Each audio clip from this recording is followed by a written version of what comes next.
Welcome to the PowerTrip podcast. This is Thursday evening chat. We're your hosts Charmaine. and Saquon. Hello, everyone. Hello, people. Hello. If you don't know, every Thursday we just come together to have good conversation with everybody.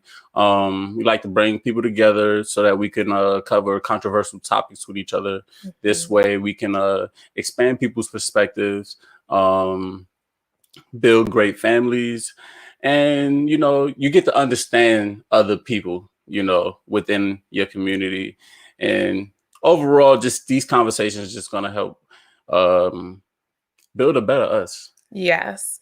And for all of you guys who are joining us, please make sure you share this video, like this video. Please and thank you. We're going to share this video I'm going to share it on Facebook really quickly. Okay. As everyone trickles on in. No, we got a new time because daylight savings time. We wanted to make sure it wasn't too late for everyone. So we decided to start a little bit early today. Right. And it's crazy because in Arizona, we're not affected by daylight savings time. So time doesn't change for us, but a lot of our guests are on the East Coast. Yes, East Coast, sometimes Texas, dirty South. Yeah, various time zones. So okay, we had to adjust. Yeah, we had to adjust for everyone. Yes, which we'll see if it even is necessary to adjust, because everybody's used to us at 5:30. So true. We'll see what happens. Okay. All right. So we've shared. Yeah, I feel like everybody's so used to our time. Right. Okay. So, as everyone starts to trickle in, let us know how your night is going.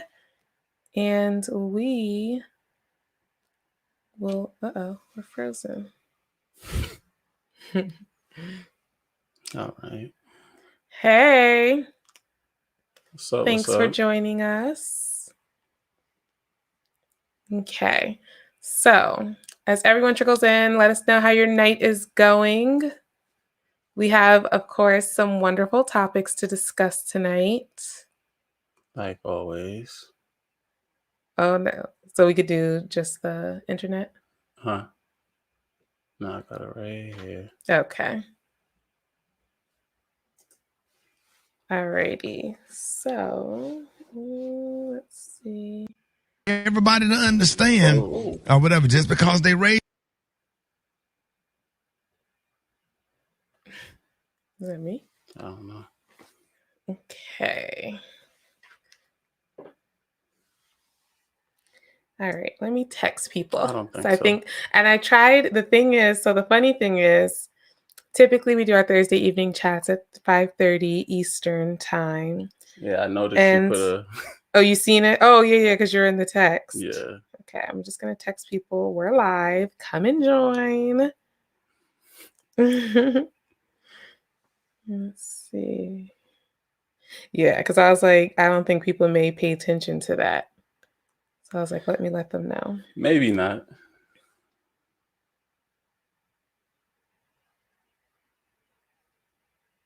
Yeah, well, this week we're a little slow.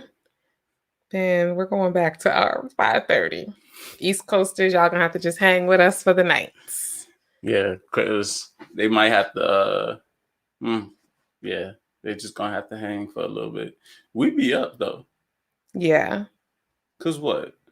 Typically, we'll get on about 5:30. It's about 7:30 there, and we'll be on maybe an hour and a half. So 7:30 goes to about only 9. Yeah. So, they can still, we might have to just keep the time the same. They can join us, and if they have to get off before bed, then they can. Yeah.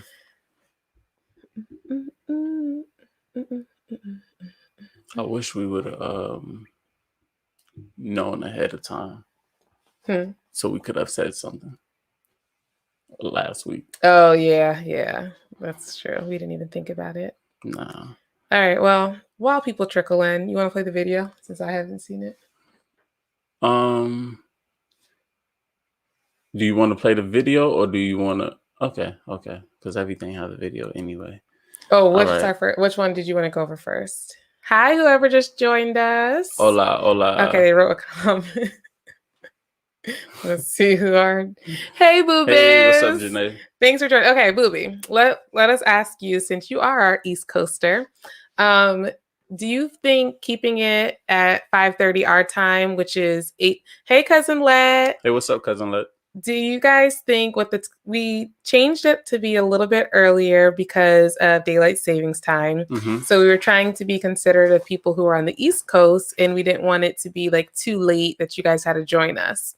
Hey, Mom. Thank you. Hola, Maji. Do you guys think we should just keep the regular time how it was? Or do you guys, especially those on the East Coast and here actually, because people are getting off of work and things like that. So far with you guys here, does this time affect you guys at all? Yeah. Or do you prefer the regular time? Yeah, or that extra 30 minutes to do you good. It would have did us good. Huh? So it would have did us good. Yeah, it would have. It would have. Yes. So yeah, let us know. Do you prefer this time or our regular? Yeah. Man. All right. So since we have the 3 people here, we are going to get into today's episode of Thursday evening chat. We are going to get into it. So today we're going to talk about a few topics.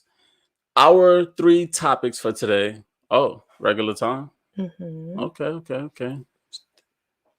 30 minutes would do it good. Yes. All right. The topics for today that we have are stay-at-home dad, keeping secrets, and a parent's favorite child. Mm-hmm.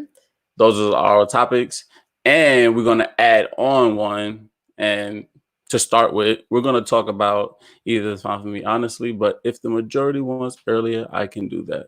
Okay. We may just keep it back to our regular time. Yeah. And then for those on the East who may need to get off earlier, then that's fine. Then you can just catch the rest of it later. Right. But just kind of keep it where it was. So that way everybody knows when to expect it and keep that consistency. Cool. Or we might time it more and just make sure we get through everything for everyone. We can't do that. No. All right. So let's get started then. All right. We're going to start with the Kirk Franklin situation. People wanted to cover it. Yeah. Anyway, I guess I heard either a day or two about this thing that happened with Kirk Franklin where his son released a recorded phone conversation. So I'm going to go ahead and just play the little phone. So just to know, I haven't heard this full conversation, but I know there's profanity in it. Yes. So viewer discretion is advised. It is. And at the end of the call, Kirk Franklin is his video as well, his little response afterwards.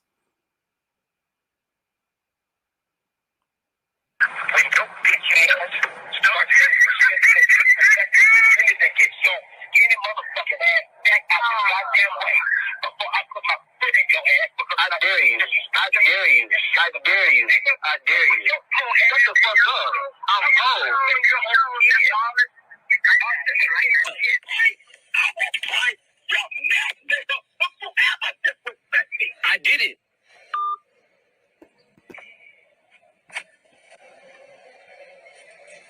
He just hung up the phone. I have an older son named Kerryon Franklin. In May, he'll be 33. For many years, we have had a toxic relationship with him as a family. We've tried for many years through counseling, through therapy, to try to rectify this private family matter. Recently, my son and I had an argument that he chose to record. I felt extremely disrespected in that conversation, and I lost my temper. And I said words that are not appropriate. And I'm sincerely sorry to all of you. I sincerely apologize.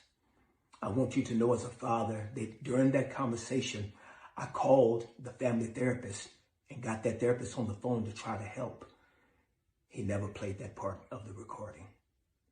I'm not perfect. I'm human and I'm going to make mistakes and I'm trying to get it right. Please keep me and my family in your prayers. Okay. So, well, the first thing that came to mind had nothing to do with their argument, but it's like, why is Kirk Franklin apologizing to other people for a family matter? Well, he's apologizing because a lot of people don't see him in that light, and some people don't want to portray that character to others.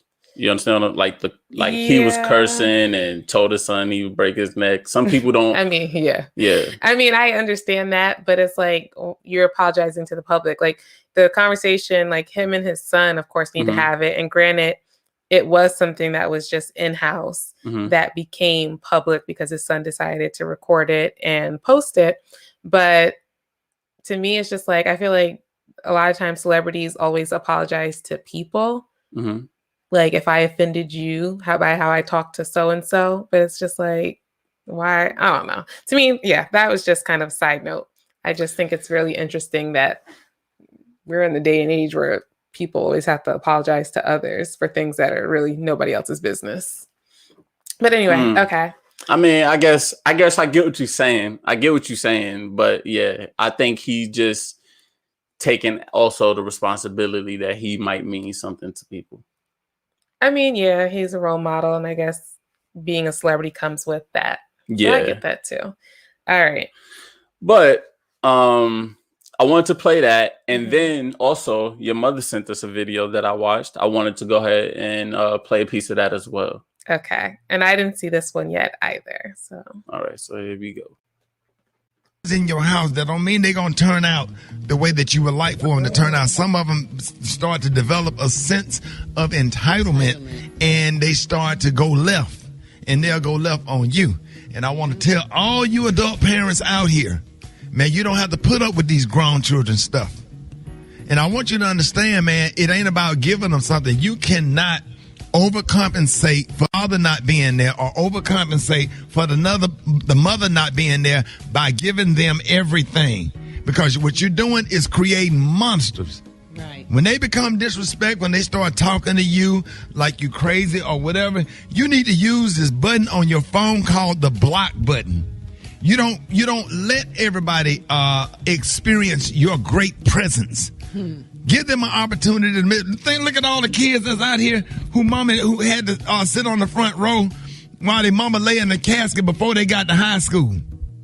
And you got a mama and you got a daddy, and that's how you talk to your mama and talk to your daddy and be disrespectful like that. And think about all of these other kids that done buried their mother and their father before you got to high school.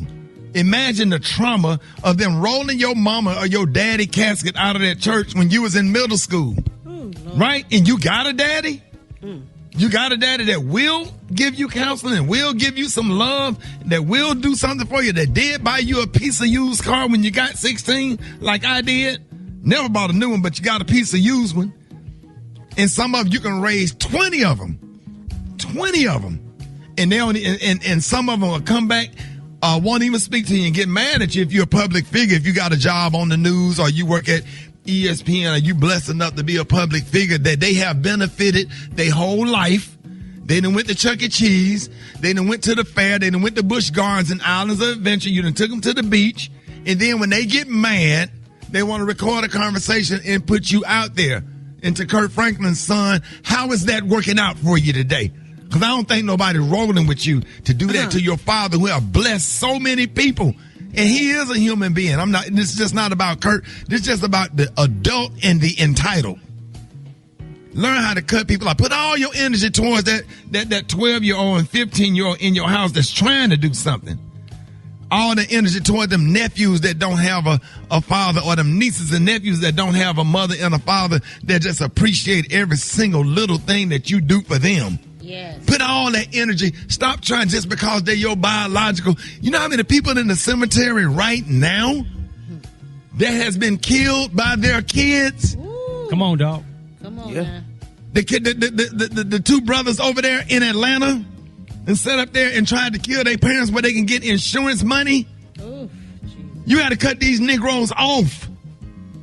They don't deserve your love. You have worked hard.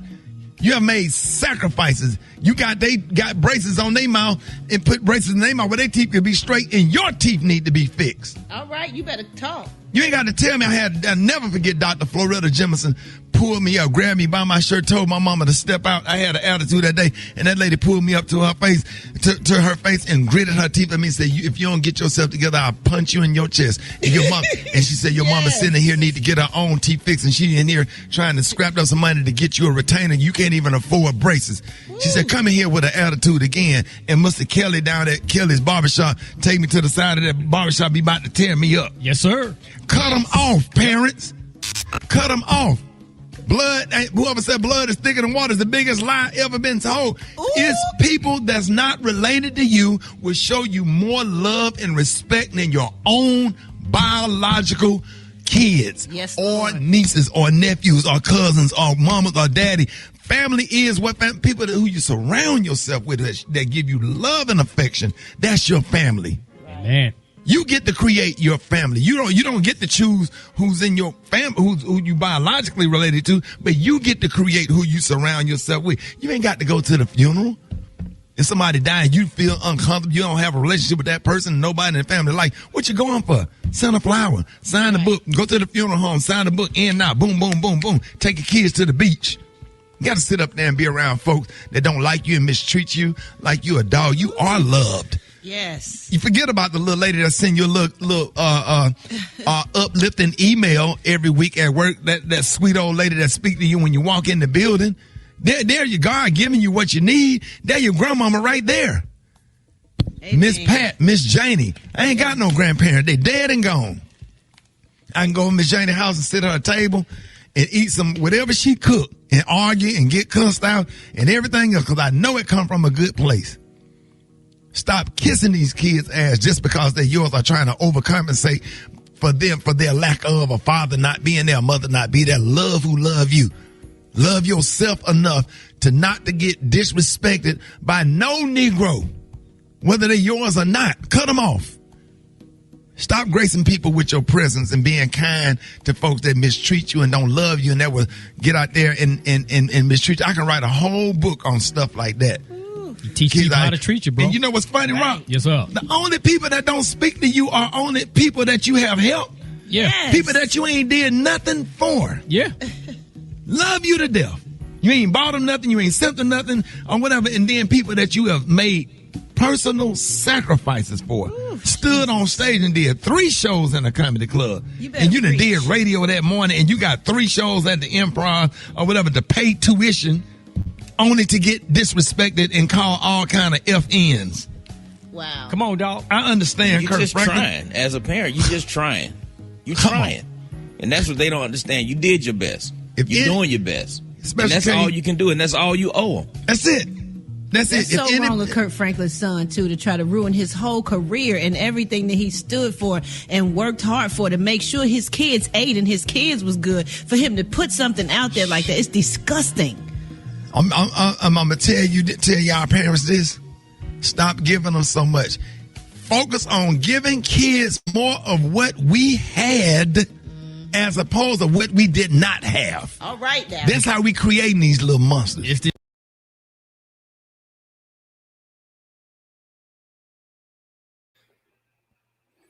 Okay. All right. So let's read some of the comments. Hey, Mama J. So, Mommy. All right. All right. From your mom saying his son tried it. Cousin Les said because he's a leader in this community, he should be setting an example. Your mom said he was trying to protect his image. Kirk and son should get therapy. His son is clout chasing and should not have done this. Cousin Yvonne said, preach it. Cousin Les said, this situation is very close to me on both fronts. I recently went through one of my adult children pushing me away, etc. And when my mom visited me to support me, I tried her and took it out on her. Cousin Yvonne said, speak it, Smiley. Your mom said, yes, sis. He said it correct. Tanya said truth. And then Cousin Les said, I had not spoken to anyone like that in a long time, but I got triggered. And even after all the work I'd done in the moment, I was 16 again and acting a fool. Luckily, we resolved it quickly. Okay. Hey, Papa J. What's up, Tara? And I say hello. All right. So, what are your thoughts on the situation? So my overall thoughts on it is, I don't judge. What's up, G? Hey, G. I don't judge Kurt at all for his language and everything like that. I understand he was angry at the time.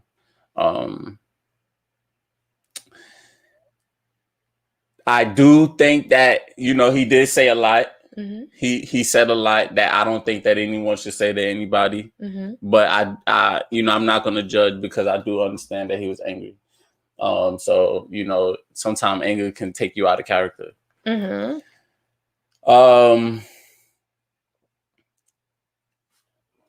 I think both of them need therapy, and I guess from reading into this and hearing certain things, I think this has been going on for a while between them. And, as far as Ricky Smiley was talking about, I question how people feel about cutting, moving on from those people. Cutting off. Yeah. And the thing I think that's important to remember is that his child is now a grown man. So I believe he's 32 years old. For me, I don't look at Kurt Franklin any different because I don't put people on pedestals, especially celebrities, because I know they only show us one side of them. Yeah. And I understand people are people and nobody's perfect. So I don't really get surprised by celebrity news that comes out unless it's truly off the wall. Mm-hmm. But to me, I don't think this is the first time, obviously, that he's probably talked to his son in that manner. Mm-hmm. And I don't think it's the first time his son's talked to him in that manner. Mm-hmm. And like you said, from what things that we've read, it's been going on for a while, and they both are in therapy. Mm-hmm. And in the video that you showed with Kirk Franklin, he said he got their therapist on the phone afterwards to try to resolve it. So I think they are taking the steps to try to repair that relationship, and whatever brokenness is within his son from a young age that has him this way, that is, like, to me, kind of the root of the issue. And whatever is within Kirk Franklin, both of them may have some deep-rooted issues that even though they've been going through counseling, it still hasn't been fully addressed. Right. So I definitely think the son is wrong for putting the business out there. And I don't think he should have recorded it. Mm-hmm. And I do think there's a malicious intent behind him wanting to record it. Mm-hmm. Like I said, the reason I feel like, I said that it's not the first time they had this type of exchange. And that's why he knew he was going to get something that he could record to post.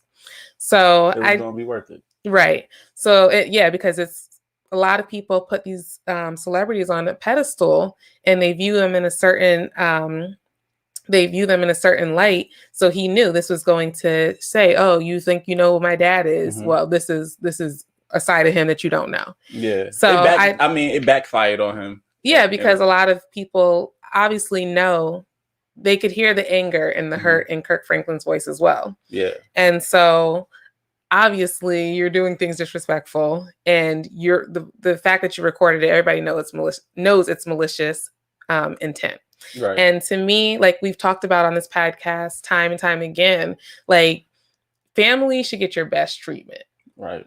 And you're going to go through things with family, and it may not always be the best, but you should never want to, throw your father's name through the mud. And like, you should have a loyalty to your family like no other. Mm-hmm. And so to do that at this point, honestly, and especially because he's a grown man, not just a child, I would have to cut you off. Mm-hmm. Because and I don't know their full story. So we're just kind of talking in general terms and just kind of about the subject, not really about them fully. Mm-hmm. But like, if I've been trying since you were young to kind of get the help, and I haven't been giving up on you, and I'm fighting to make this work and get you the help you need, and I'm trying to be there, eventually I have to let it go and let you figure it out for yourself, especially once you're of a certain type of age where I know I've done everything I could to pour into you. Right. Because now you're affecting the unit. And just like back in the day where people get exiled, it's like you may have to get exiled from this family unit because you're destroying it. Yeah, you're not bringing positivity into this unit. Right. So you got to go. Yes. I completely agree. I'm especially once you get like that. Once you disrespecting and things like that. Yeah. Yeah. And I can't even say, you said something earlier. You were like, it gets people out of character. And I say that about myself sometimes. Well, okay. But I just feel like we had a conversation about it. Yeah. We had a conversation about this. It is your character. Right. It's part of your character. Yeah, it is part of your character. I said it. I think it's more so a saying. Yeah. Mm-hmm. But yeah, it is your character. This is a part of you. This is who you are. Mm-hmm. It's just that on the regular day-to-day, people don't get you here. Right. Yeah. That's not the character that you want to pull out. That's something that you're working to try to heal and fix. And that's not the side of you that you're. Yeah. You don't want to touch that side of you. Yeah. It's just like people that don't work out. Yeah. They don't want to breathe hard. They don't want to feel sore. They don't want to. His analogy. They don't want to be on that side of things. Okay. Your mom said there's let me press it. There's a cancel culture, and we as parents can be pushed to the point of no return by our own flesh and blood. People want to cancel Kirk, not on my watch. We need to respect each other. That's true. I didn't even hear that people want to cancel him. Well, I'm not on social media. Yeah, I didn't catch wave of it. Mm-hmm. I think that's what his son was trying to attempt to do something. Right. To show that he's not this Christian holy man he portrays himself to be. And I don't think it worked. Yeah, I don't think so either. Yeah. G said 100% wrong for the recording. Mm-hmm. No matter what, that's his dad. Mm-hmm. What's up, Damien? Hey, Dame. Let's see. Cousin Les said, I think we could recognize that it's not right to talk to others that way, even your adult children and parents, and understand how you find yourself in one of these situations. And understand how you find yourself in one of these situations. I think recognize how. Okay. Mm-hmm. Okay. Yeah, and that's the thing. It's like as bad as it sounds, and as angry and as much hurt that you can hear in violence and profanity. Mm-hmm. It's like you can understand how it can get there. Like you can understand how you can be so mad and frustrated to where you just you're saying things and you feel violated. Especially, I can only imagine a parent, feeling that violated and hurt from their child. Yeah. It could kind of push them, get with them the wrong way, get under their skin. Yeah. Your mom said, you two are so smart and talented. I love you both. Thank you, Mom. Love you too. Thank you. Yes, it hurts to cut off your own. I say, bye, Felicia. I agree. Because Yvonne said, I agree, sis. Cut that. Aunt Yvonne said, I agree, sis. Cut that off. Cousin Les said, you might have to cut them off, but always keep the door cracked in case things open. Mm-hmm. I kind of say something like that too. Yeah. My mom said, yes, sis, correct. As parents, we believe we are doing our best, and unfortunately, we don't always get it right. Mm-hmm. Damien says, being a Christian doesn't make you not a human. Mm-hmm. I'm saved, and I don't always get it right. This was private family business out in the open space. Mm-hmm. I pray for both the son and Kirk for reconciliation. Mm-hmm. And Cousin Les says, also, your mom is great.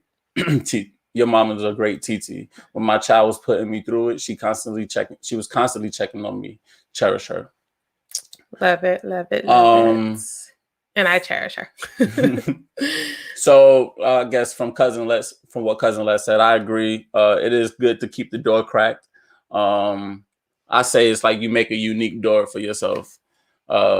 It's like this person got to do this act to get through my door now. Like not an act, but it's a special way you need to fit through my door. Like I know there's a criteria. Right. There's steps now you have to take because I can't just let you back in. It's kind of like being with an abuser. It's like they apologize, I'll never do it again. And then they do it again. Mm-hmm. And then they apologize, So it's like, no, you have to fit this criteria to really show me that you're not going to do this again and that you're working on healing and growth and, you're truly moving forward. Mm-hmm. I'm open to giving you a key to my house, but it's something that you got to do to get that key. Yeah. Let's see here. And for what Damien said too. Yeah, I just believe everybody human. Like, that's the biggest thing. Go ahead, baby. Sorry. Nah, I don't. Everyone's human. You can't expect everyone to do what you think is right, I guess. Especially, and I think it's in intense times. You can't expect. It's like when you're in intense times like that, you can't expect everyone to do what's right. Yeah. When things get to calm down and you can have a conversation and have understanding, then I could charge that to you, I think. I think even in the heated time, you can still charge it, but it's like about showing grace. I feel like it's like I can still be upset because the things you said were still hurtful. Mm-hmm. Like that doesn't take away. Just I know you were angry, but it doesn't mean that those words didn't still cut. No. And I'm not saying like that. Because I'm a charge it as far as I'm gonna give you a citation. This is on record that you did this. But you won't go to jail. Yeah, but it's not a ticket or nothing like that. It's just a citation. You know what I'm saying? But if we just regular, like if things just smooth and we sitting here having a regular conversation and you just disrespected me, I'm gonna take that a little bit. Right, because you can be more understanding to emotions being on a high level. Right. Okay. Aunt Yvonne said boundaries. Damien said, unfortunately, that was only a snippet of the situation. Yet again, I say that what we saw ain't our business. One situation shouldn't erase a legacy of greatness, which is for Kurt. Yeah, and that's my thing. I just feel like that's why I didn't really look into it or watch a lot of things about it, because it's just like it's none of our business. Like I feel like we get so wrapped up in celebrities' lives, and we just, like I said earlier, put them on a pedestal to where we think they have to live up to a certain standard and forget that they are human. Yeah. So I agree. Alrighty. So we are going to go on to our next topic. Is that what you're doing? Yeah.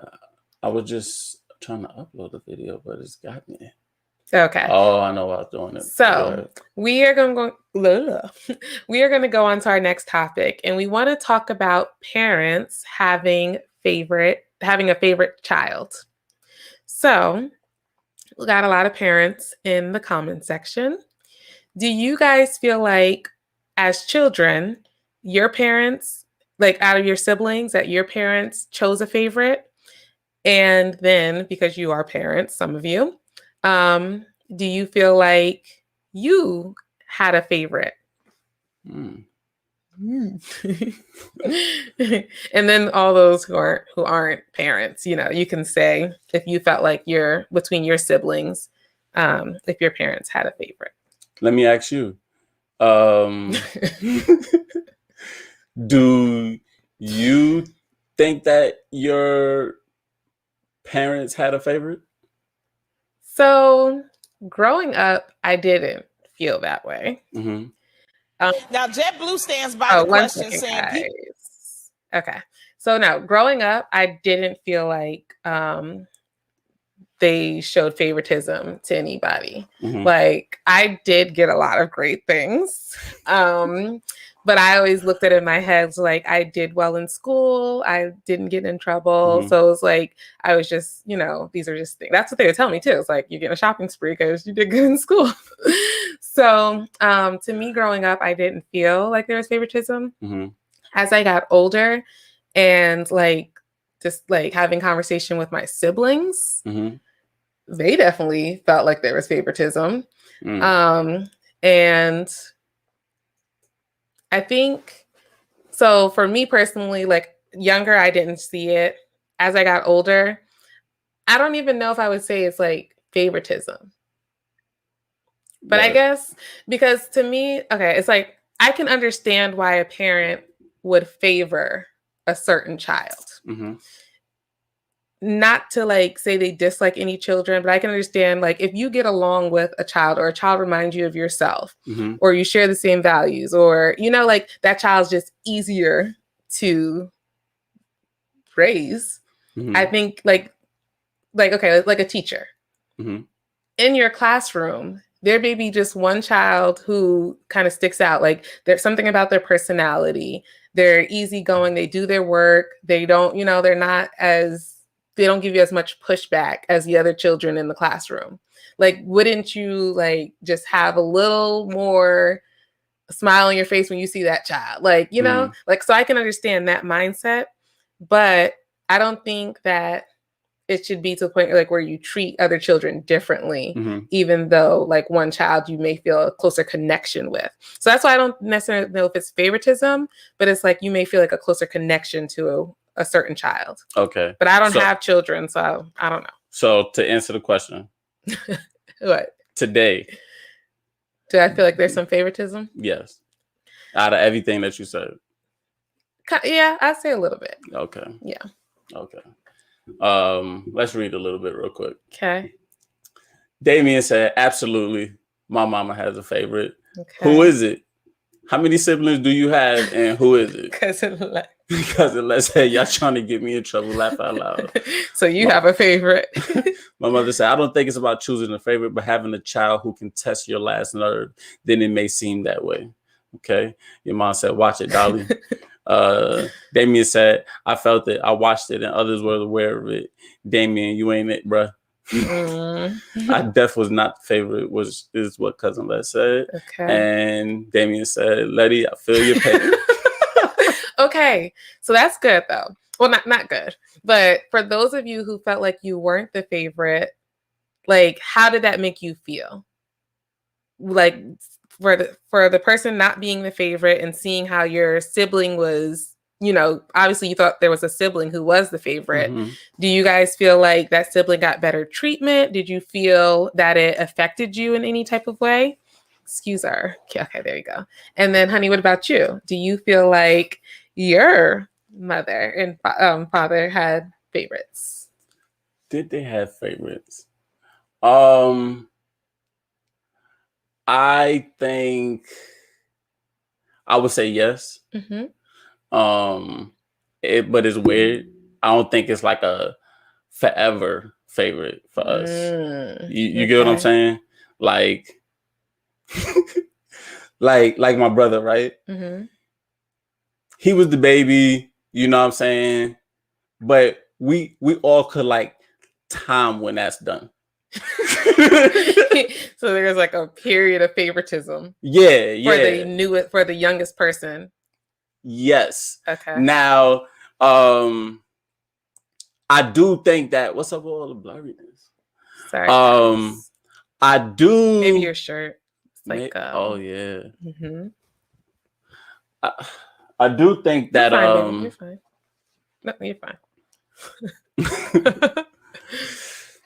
But I do think that somewhere in there, maybe my mom might have had a more of attachment to one of us. I think Irvin did.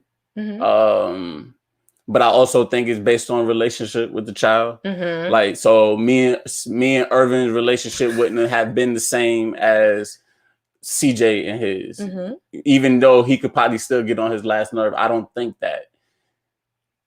Just knowing our history, I don't think that they had the same type of like CJ didn't have the same type of upbringing as me. And so I was watching this video, and this lady did a case study, and she studied 500 mothers, and she's and there are 800 of their children, and they are all grown.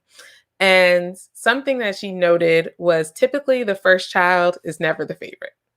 The first child? Yeah, the first child, you're typically not the top of the list. The youngest child is typically the favorite. Okay, so also, sorry, sons, like if you have a sister, usually the daughter is favored over the son. Okay. And this is with moms. And they say this typically happens because for a few different reasons. If you share the same value as your mom, most likely you're going to have a closer relationship to your to be the favorite. If you have less conflicts and arguments with the parent, you're not always getting in trouble and things of that nature, you'll have a better relationship. If you choose a good spouse or partner, one that they were saying that, and when they say good spouse, it's not one who has just a high paying job or, treat you well. It's one that actually wants to be a part of your family versus keeping you away from your family. Then you'll have a better relationship. And then also if they're pride in you. So if you're doing exceptional things in their eyes, graduating, high paying job, things like that, things that they value. Yeah. They start being more proud of you. And things like so that. Then and they'll brag about you more over your siblings or things of that nature. Right. Because they value the things that they're doing. Right. And it's based off of the parent. It's based off their perspective. Yeah. Because each parent could have a different. Right. Exactly. And I should get me a wrinkled shirt. Oh, no. No, I'm gonna put this shirt on real quick. You said you should get you a wrinkled shirt. Nah, I was about to get the I'll read. shirt. Okay. But go ahead and read. Let's see. Dame says altogether it's 9 children. However, on my mom's side, there are 4 of us. Daniel is the favorite, then Deshaun, then Takia, and then the dog, the fish, and then me. Nah, Dave. Stop. No, that's not good. Tanya says, I think different relationships and bonds are created with different kids. I can see that. She said, but I am my mom's favorite. And one thing the study showed was that a lot of the children, and they're grown, in their 50s, who they asked, who do you think was the mom's favorite? And the people who said that it was them, they were wrong. Most of the time. Most of the time. Okay, Dame says, it wasn't a good feeling. I was the middle kid for years, and my sister's the oldest, so she was always independent. However, my mom was with my brother's dad, and it was them and then me. Okay. Mama J, did he explain well enough for you? All right. And then Dame says, I always felt until people started to water the seed that was planted. You always felt it, and then people started to water that seed. Ah, okay.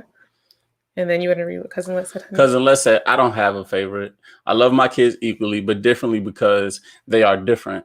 I am very aware, not favoriting, because I grew up so angry, emotionally wounded from not being a favorite. So it seems like a lot of people who felt like they weren't the favorite, it affects them. Yeah. It can affect you, I think. Yeah. No, I'll say actually I don't. You don't have a favorite, Mama J? I believe she would say she doesn't have a favorite, but I mean, dig deep. You think she has one in there? I don't think she would view it as a favorite. You get what I'm saying? But I do think that, like what you're saying, is somewhere in there as far as the value and the perspective on what's being done. Because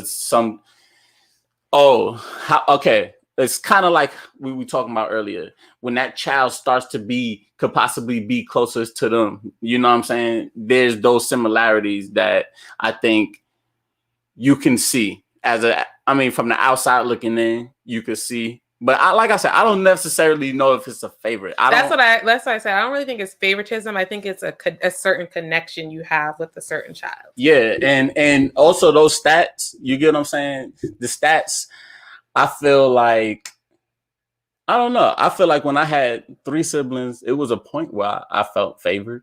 You get what I'm saying? Yeah, I think that's what I said. I don't think it's really truly favoritism. I think it's a certain connection. And then if you have a child that's more easygoing, or that you feel like you connect more, is more like you or something, you would get along easier or seamlessly with that child over your other children if it's different. Right.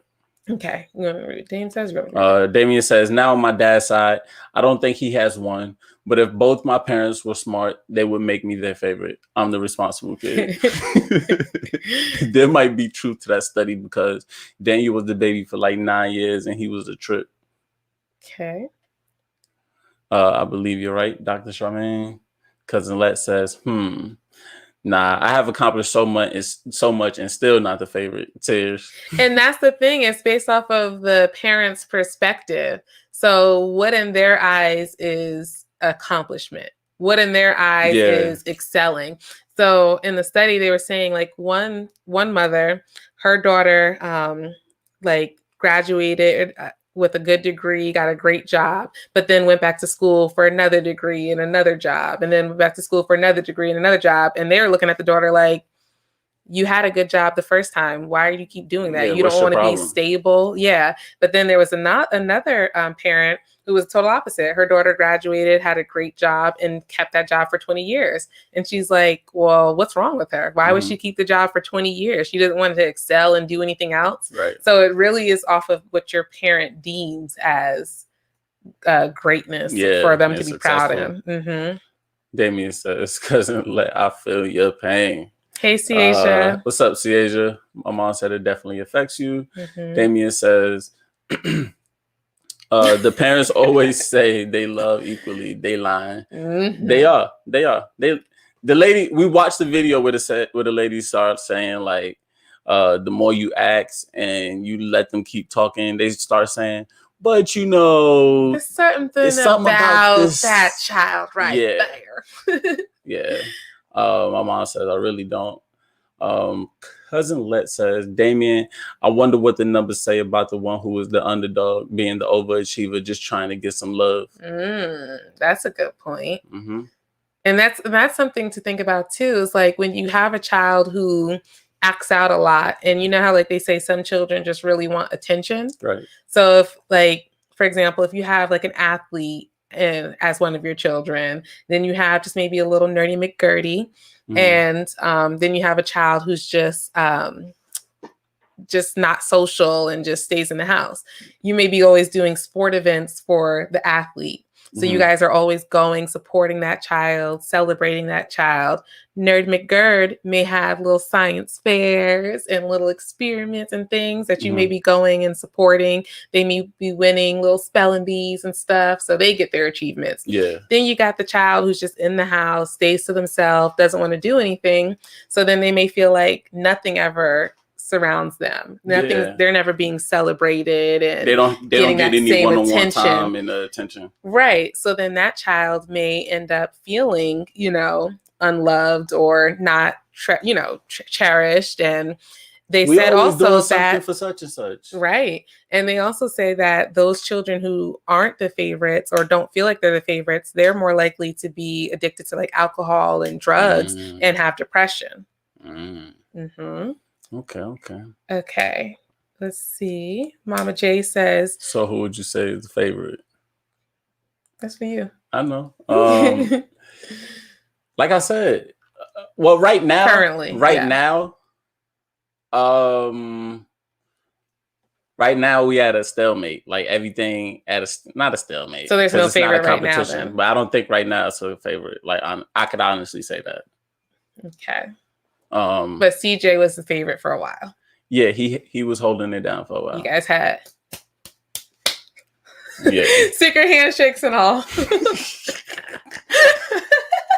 Right? I was like, what the heck is this? What the? Yeah. Damien says, I don't know why I feel when we were kids, your mom always just looked like you was her favorite. Laugh out loud like y'all was homies. Oh, you talking about me? Well, and so cousin, they were freaking cousin, they say we're freaking amazing and we'll always be on top. So like I said I felt favored. At some points, yeah. When Damien was around, that was that time that I did feel favored. Oh, were you the only child, or did you have siblings? No, I had 3. All of them? Actually, yeah. Okay. All of CJ was just coming. Oh, so he was an infant. Yeah. Okay. And it took a while for CJ to become a favorite, even though he was the baby, I think. So, okay. Yeah. Cousin Les said, according to my calculations, laugh out loud, my mom needs to feel needed. So that's where she puts her energy. I have always been independent, so will never be the favorite. That's a good one. That's good. Because whatever your parent needs, the child who feeds that need for them can become the favorite. Yeah. And hello all. Again, this is a Thursday evening chat. We're your hosts, Charmaine and Saquon. For those of you guys who are just joining us, currently we're talking about parents having a favorite child. So if you're just joining, make sure you like the video, subscribe to our channel, and share it with a friend. Yeah. Alrighty. So you're right. I do believe that goes into play. Because you want to know what? That's how CJ slipped in. That's how CJ slipped in. CJ held the reins. I think he held the reins the longest than anybody ever did. He did have the plus because he was the youngest. Right. But CJ would be in a room. Just CJ hanging out with them. He used to be in the room, in the bed. Are you jealous? He used to be in the room. Because we didn't get to, I don't think that was like, it's like it wasn't allowed like at a certain point. You get what I'm saying? So you do feel like you tried and you got the boot? Yeah, like think about if you got to knock every time you come in here. Like this don't feel like the place I need to be just chilling in here. CJ just barge up in the room and he just chilling in there. You get what I'm saying? So CJ wouldn't even take a shower in the kids' bathroom. CJ would get ready and go straight to the guilty. Yeah. CJ would walk right past our bathroom door. He just knew what he wanted and went and got it. Y'all was just following rules. CJ said, no, I'm coming. I'm getting my cuddles. I'm going to take a shower. Yeah, but not getting no words for it either. He was the baby. Babies get away with murder. All right. Damien said, I started to act out because I was like, hey, I'm here. But truthfully, on my mom's side, all my siblings were honor roll, mathematicians, and certified geniuses. Me, I could sing, damn it. I have a talent too.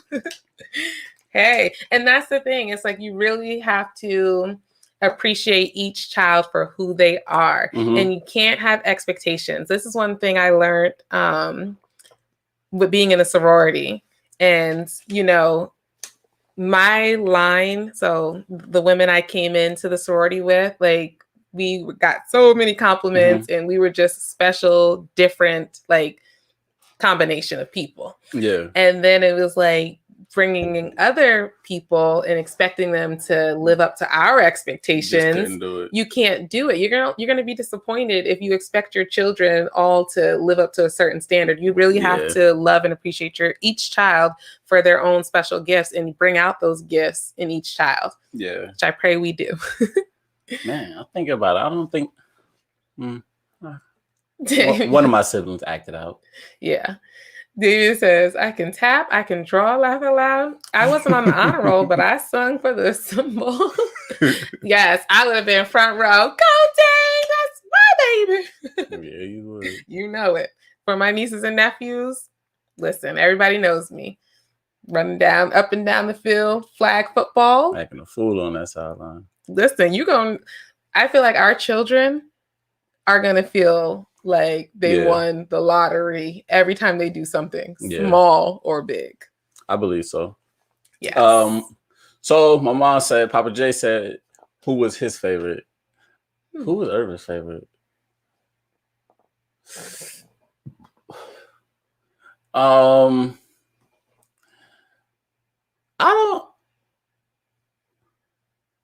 don't think Irvin had a favorite for so long. Not for so long either. I can't say he had a favorite actually.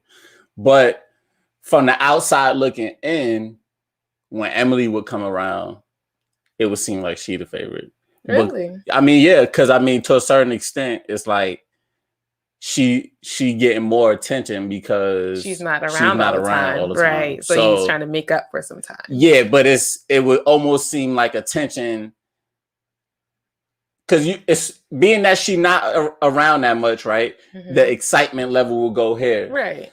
But on a regular, nobody in this house gets this excitement level. You understand what I'm saying? It's kind of like, not to make it about myself, but like when people like will be like, "Oh, hey, Saquon," and then I'll be like, "Hey," and they'll be like, "Hey." Yeah. Pretty much. Yeah. But I think it's just like for me, it's personality because I'm bubbly, so it's like my bubbliness just kind of But for that situation, I think it was time not seeing that person. Right. That makes sense. Yeah, and so it's like you can understand it, but then still, as a children, it's like, well, dang, hey, hey, not the jizzle. I mean,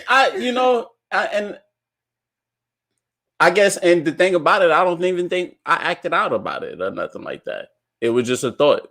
Something you noticed. Yeah, it's something I noticed. I don't think I was necessarily the one. Maybe I acted out. I was the arguer. I'm the rebeller in the house. Yeah, and maybe those are reasons why you were the way you were as a child, but not consciously aware of it at the time. Yeah, I had a whole mixture of stuff. I need to be in therapy. We all need therapy. Damien said, "Cousin Let, you're my kindred sister."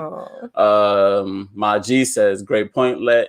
And your Tia Bam agreed. My mother said again, not getting no favorite. I felt unfavored, so I tried not to do that. Really, Mama J? I felt unfavored. Who do you feel like was Nana's favorite?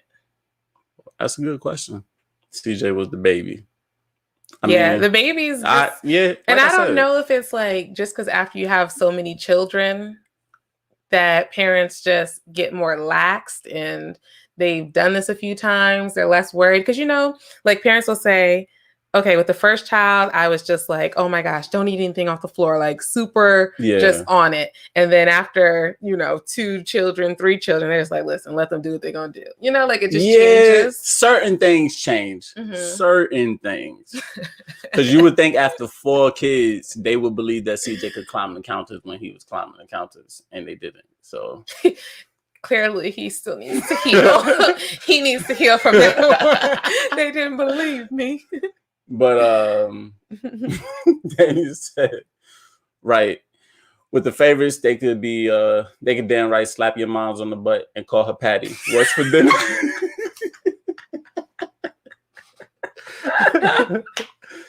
Funny. Oh, that is funny. Once I said, no, never the boot. They all wanted to be doing their own thing. Okay, and I was going to get to that. I think we all end up doing our own thing at a certain age, and that was our form of acting out.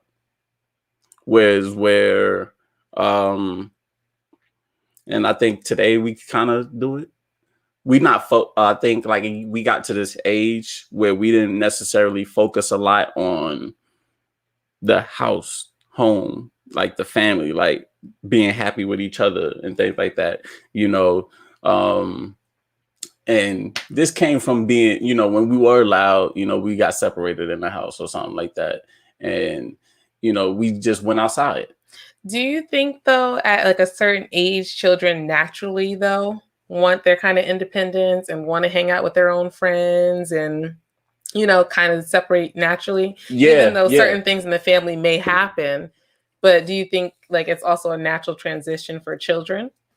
I think it's a natural transition for children, but I also still feel like for us, for instance, I feel like maybe not CJ because he like right there in the house too. You get him, so he a little bit different. But the rest of us, once we kind of got to a certain age, we kind of left, and then it was kind of this thing like, so we don't even visit home like that no more.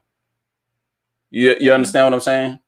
Like, not that we just never see our parents, but we don't hang out at the house. Yeah, we don't hang out. We don't do those type of things. So we always doing our own thing. Okay. Everybody doing it. But I think that's a product also of our parents because we never had chill time in the house together. No. Okay. Yeah, it was always everybody doing their own thing. We get separated in the house or people out doing whatever they do, you know. So that's just what it was. Sia just said, "Oh, you mad?" He was mad, girl. It could get to me. Cousin Les said, "We got to work on that Puerto Rican accent, sir." You? Me? I try to Puerto Rican accent. You said, "Mommy." I think Tia Bam. Go up, roll up, scroll up, please. Let's see. Great point, Letty. And your Tia Bam agreed. I think you said it. So I don't know what you said, but I didn't even know I tried. You did. No. Mommy. My mother said it wasn't me, and my G says Dame needs to do comedy. He is talented. Look, Dame, more talent. Okay, so let's play a quick little clip. Let's see. It's down there. Okay.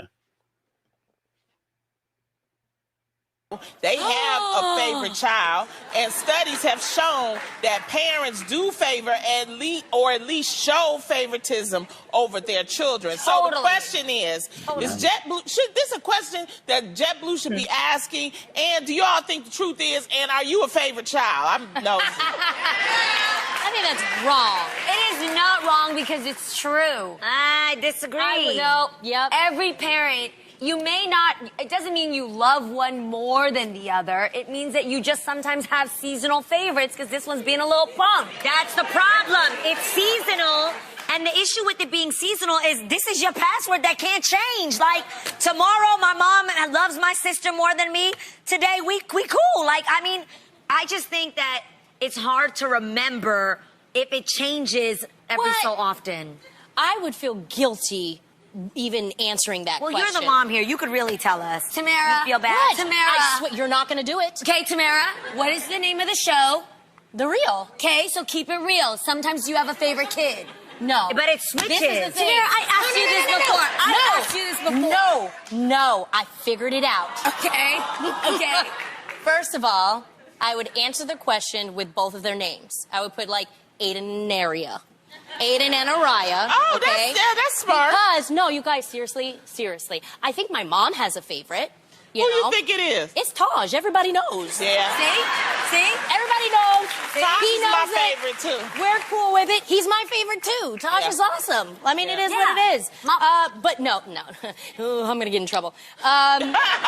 No, with my kids, I think maybe because they're just, they're younger. I have a 7-year-old, and then I have a 4-year-old.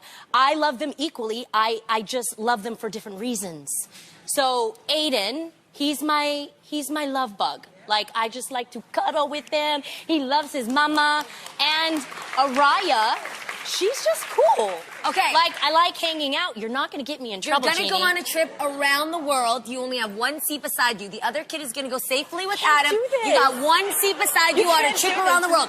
One seat beside you. Who's it going to be? You want me to get you out of it? Sure. No. She'll pick Araya because she's the girl, and then she'll let Aiden go with his dad. See? Then that works. No, You're actually, back that's to the a girl opposite. trip. See? No, it's actually the So opposite. now you have a favorite. No, I don't have a favorite. See?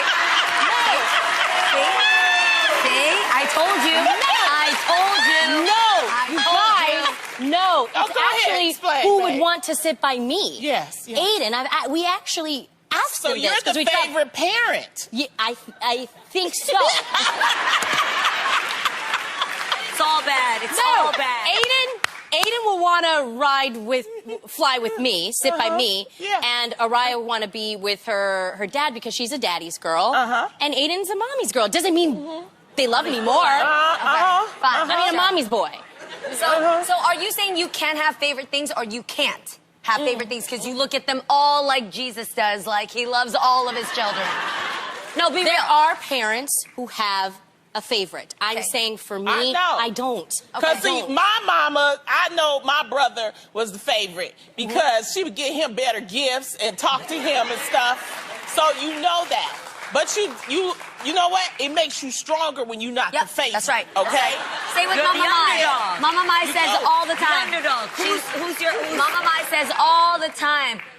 You do nice things for me, but Daniel, my favorite boy, loves Daniel. Really? All day. They say Okay. it. Tells you. Yeah. I feel like with my mom, know. it just depends with me and Claude. But does she have the question is, does she have an ultimate favorite? See, I don't think that I really don't think so with me and my sister. Now, you have to remember, she spends more time with my sister. So? Okay. So I think sometimes because I'm not around, you know, they say distance makes the heart grow fonder. Yeah. I appear that I'm the favorite because I live on the other side of the country and my mom and my sister are at work together every single day together. You know what I mean? Yes. Like, they work together. They, like, live pretty much together. Like, it's different. I don't know. Oh, that is too funny. All right. So yeah, needless to say, I wouldn't call it necessarily favoritism, but I say some parents have a certain connection that can be viewed as more desirable with a certain child, and it can change. I feel like it can change in childhood, like you kind of said, like certain times, like you felt like the favoritism was there for you, but then maybe it went to your sisters or your brother. So I do think it can change. I do think once you become an adult, it's kind of, and that's what the study showed too, that it kind of just stays the same. Like in adulthood, your parent's favorite doesn't typically change. Wait, you said it doesn't? Not in adulthood. Okay.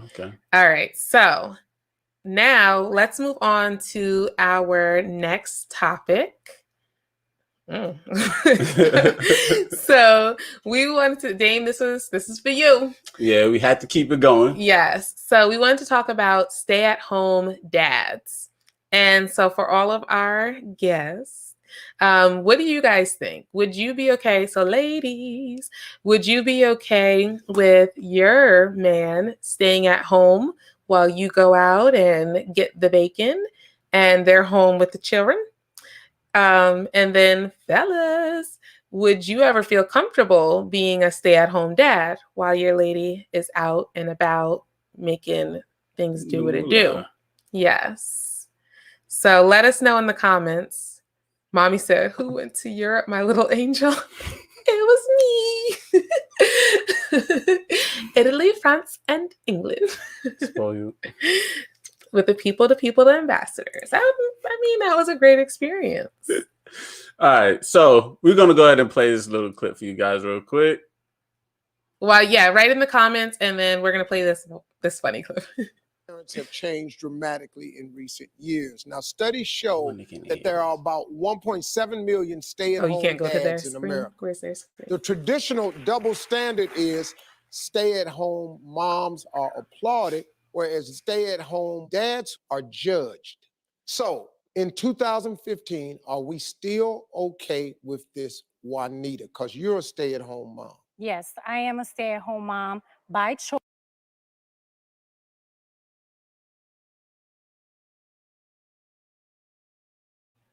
Could you guys hear the video? Cousin Les says yes, because then they get to also be the house manager, which is the job everyone forgets that moms have to do, even if they work full-time like dad. Hi, Aunt Chi-Chi. Hey. Thank you for joining us. So you missed the conversation. We were discussing parents having a favorite child, and now we're discussing stay-at-home dads. So as a married woman, would you be okay with Uncle Chris? Oh, Booby said they can't hear. Thank you, Boobiz. Thank you, Mom. Would you be okay, well, all of you ladies, would you guys be okay with the father of your children being the stay-at-home dad while you're out working? And Cousin Let, says yes. So we're going to finish playing this video. Sorry, we thought you guys couldn't hear. The roles of parents have changed dramatically in recent years. Now, studies show that there are about 1.7 million stay-at-home dads in America. The traditional double standard is stay-at-home moms are applauded, whereas stay-at-home dads are judged. So, in 2015, are we still okay with this, Juanita? Because you're a stay-at-home mom. Yes, I am a stay-at-home mom by choice. I have my education and I have my career, but I consider it an honor and a privilege to raise up my boys, and I view it as raising up the next generation. There was a time in our marriage where my husband, he lost his job, and I could have easily gone back to work, but I did not want to rob him of his manhood. I wanted him to provide for our family. And we have 2 little boys. I want them to grow up to see that their dad is an amazing provider and protector for our family. If I would have let him punk out and stay home, that would have caused me to lack respect in my man. Yeah, I know you want Punk out. Being a parent is such a hard job. You know that. You know that. And so when a guy wants to stay home, he's not punking out. He's taking on the hard responsibility of raising his children. He's not punking out. Yeah. This is a difference, though. I'm not saying that by him being a father is a punk. I'm saying that by him choosing not to go to work is being a punk. Okay. Because he has to provide for our family. I completely disagree. And the whole sense of providing for your family is that's something is it so terrible that maybe the woman provides or puts the food on the table? Is it a different mentality that maybe providing for his family is staying home, raising the kids, doing their homework with them? It means a lot. That's called parenting and participating. But you need to bring in that check. I mean, I would love to be a stay-at-home dad, though. You don't even know what it means to be a stay-at-home dad. I don't have a family, kids? but I have cousins who are little. Do you have kids? No, I don't have. Then you don't know what you're talking about. Well, I will say this. I will say this. You brought up. I'm sorry, but you brought up earlier the effect on your children seeing their father being punked out, I think is what you said. I said punking out. Punking out. I'm sorry. I apologize. But if you have children, if you have a little daughter and she sees a mother who could go out, get a job, take care of herself, bring food home on the table, that is just as strong as a message as a woman who doesn't want to do those things. I want to take it back on if that daughter doesn't. Okay, right here. Okay, you want her to grow up to depend on a man? Here. Is that what you're saying? Right I mean, here. have no independence? No. Is Right that here. the right message to be My independence is None of on y'all God. coming back. My ultimate independence is on God. But no. Do you have children? I don't have children. Okay, no, because you're too busy having sex. That's right. I have kids. Now wait, that's slut shaming. That's slut shaming. That is not okay. That is not okay. I have sex. She was brave enough to come out here and say that number. I respect you as a person. I respect you as a person, but I am a wife and a mother. Okay? Juanita, I want to piggyback on what Nick said. Listen, I have to.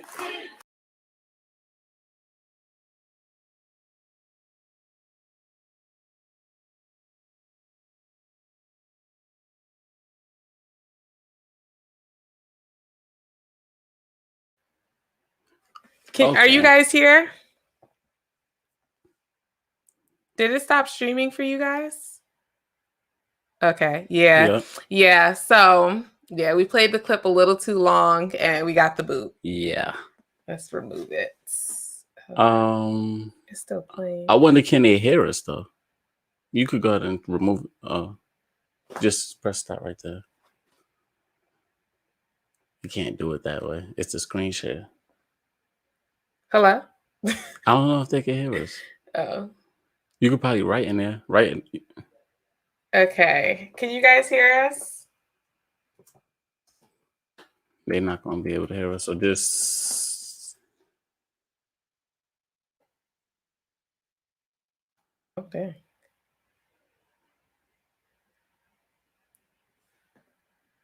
Hello? Who's calling? Hey, doll. Can you guys hear us now or no?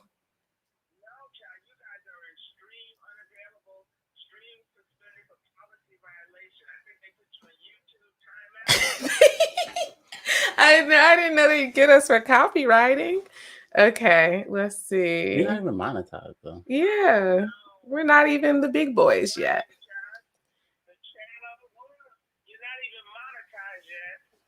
That's what I'm saying. Okay. So it's.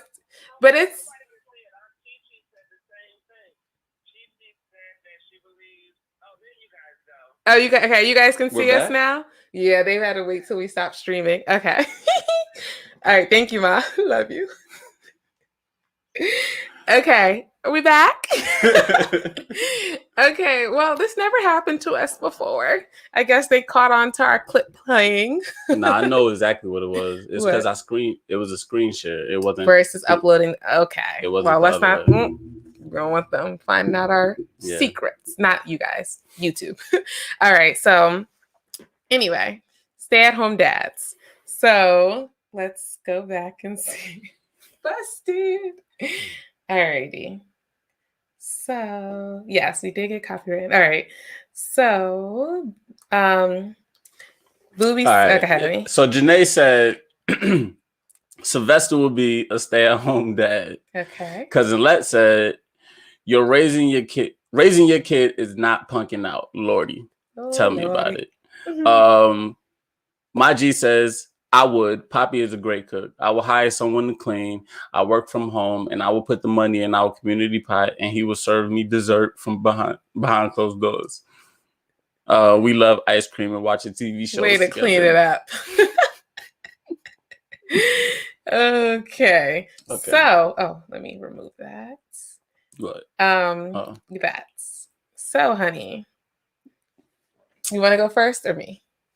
I'll go first. Go ahead. What are your thoughts? The way I feel about a stay-at-home dad situation. Sorry, real quick. Mama J said it never stopped on Facebook. Thank you, Mama J. Interesting. Thank you, Facebook, for keeping us up and running. Yes, with you. Yes. Go ahead, though. Oh, and Mama J, what's your opinion? Just so y'all know, being that this happened on YouTube, if you want, make sure you go to Facebook and follow the PowerTrip podcast, just in case things like this ever happen again. But we love you joining us on YouTube. We do. We do. But as far as the stay-at-home dad situation, I wouldn't mind it. You know, I don't see anything wrong with it. While I'm working? Like... outside. Okay. So I don't think it would be ideal for me. You know what I'm saying? People that want to do it, it is what it is. I think, if that's what people want to do, it's cool. Like if that was the situation, I know we're not doing it. We had that conversation. That's not my goal. You get what I'm saying? Especially speaking to our guests. A lot of our guests they want to have accomplishments and they want to work and things like that. So in those situations, I feel like should be okay to be a stay-at-home dad. If she want to go out and make the bacon, bring home the bacon, then you go ahead and do that, and somebody stay home and take care of the kids. So for you personally, you would do that? I mean, I'm going to figure out how to make some money somehow, some type of way. That's my goal. I can't just not make money. That's how I look at it. I can't but if you think about it, if you came to me like, you want to do this so bad, you want to have these accomplishments or whatever, I'm not going to say no. You get what I'm saying? And you would stay at home. I would actually prefer someone being if I was already the one working and stuff like that, and then you just gonna leave the kids, you want to work, and then we gotta hire somebody to watch them, all that. I don't want to do that. Okay, so you'll be fine with me bringing home the bacon and you staying at home watching the children. I'm gonna be making some money, so yeah. So only if then. So you're saying you would be fine only if you're bringing in an income. I think if I was just sitting there all day, don't have anything and not going to, I feel like me personally, I have a need. I feel like I have a desire to make money. Like I need to have an income. You know, I don't know. It just engraved in me, I think. So interesting. Okay, let's read some comments. What? I'll say it in a second. Wait, what you laughing at? Just you. I was interesting. What? Hold on. Okay. Mama J says she would mind, and so does Papa J. So she wouldn't want him to be a stay-at-home. What works for others is okay, but not for us. Okay. Chi-Chi said, "Hey, Bess." What's up, Sylvester? Chi-Chi says, "When my children were young, I really wanted to be a stay-at-home mom. And since I was doing the lion's share of the work, breastfeeding and homeschooling, it only made sense. Okay. So I think folks should decide what works for them based on what makes sense, not based on outdated ideas of who should be doing what. I'd be fine with my husband taking on a stay-at-home role now. All right. Hey, Bess. All right. So, you know what he says, babe? Yeah. Vesta says, me personally, I'm going to do what's best for my family. So if it needs for me to go to work, then I will. If I can make more money for my family, then I will work. Okay. So, Booby, you and Sylvester's situation is kind of different. Because Sylvester, well, I don't want to put your business out there, but it's okay. So let me talk about us first. Mm-hmm.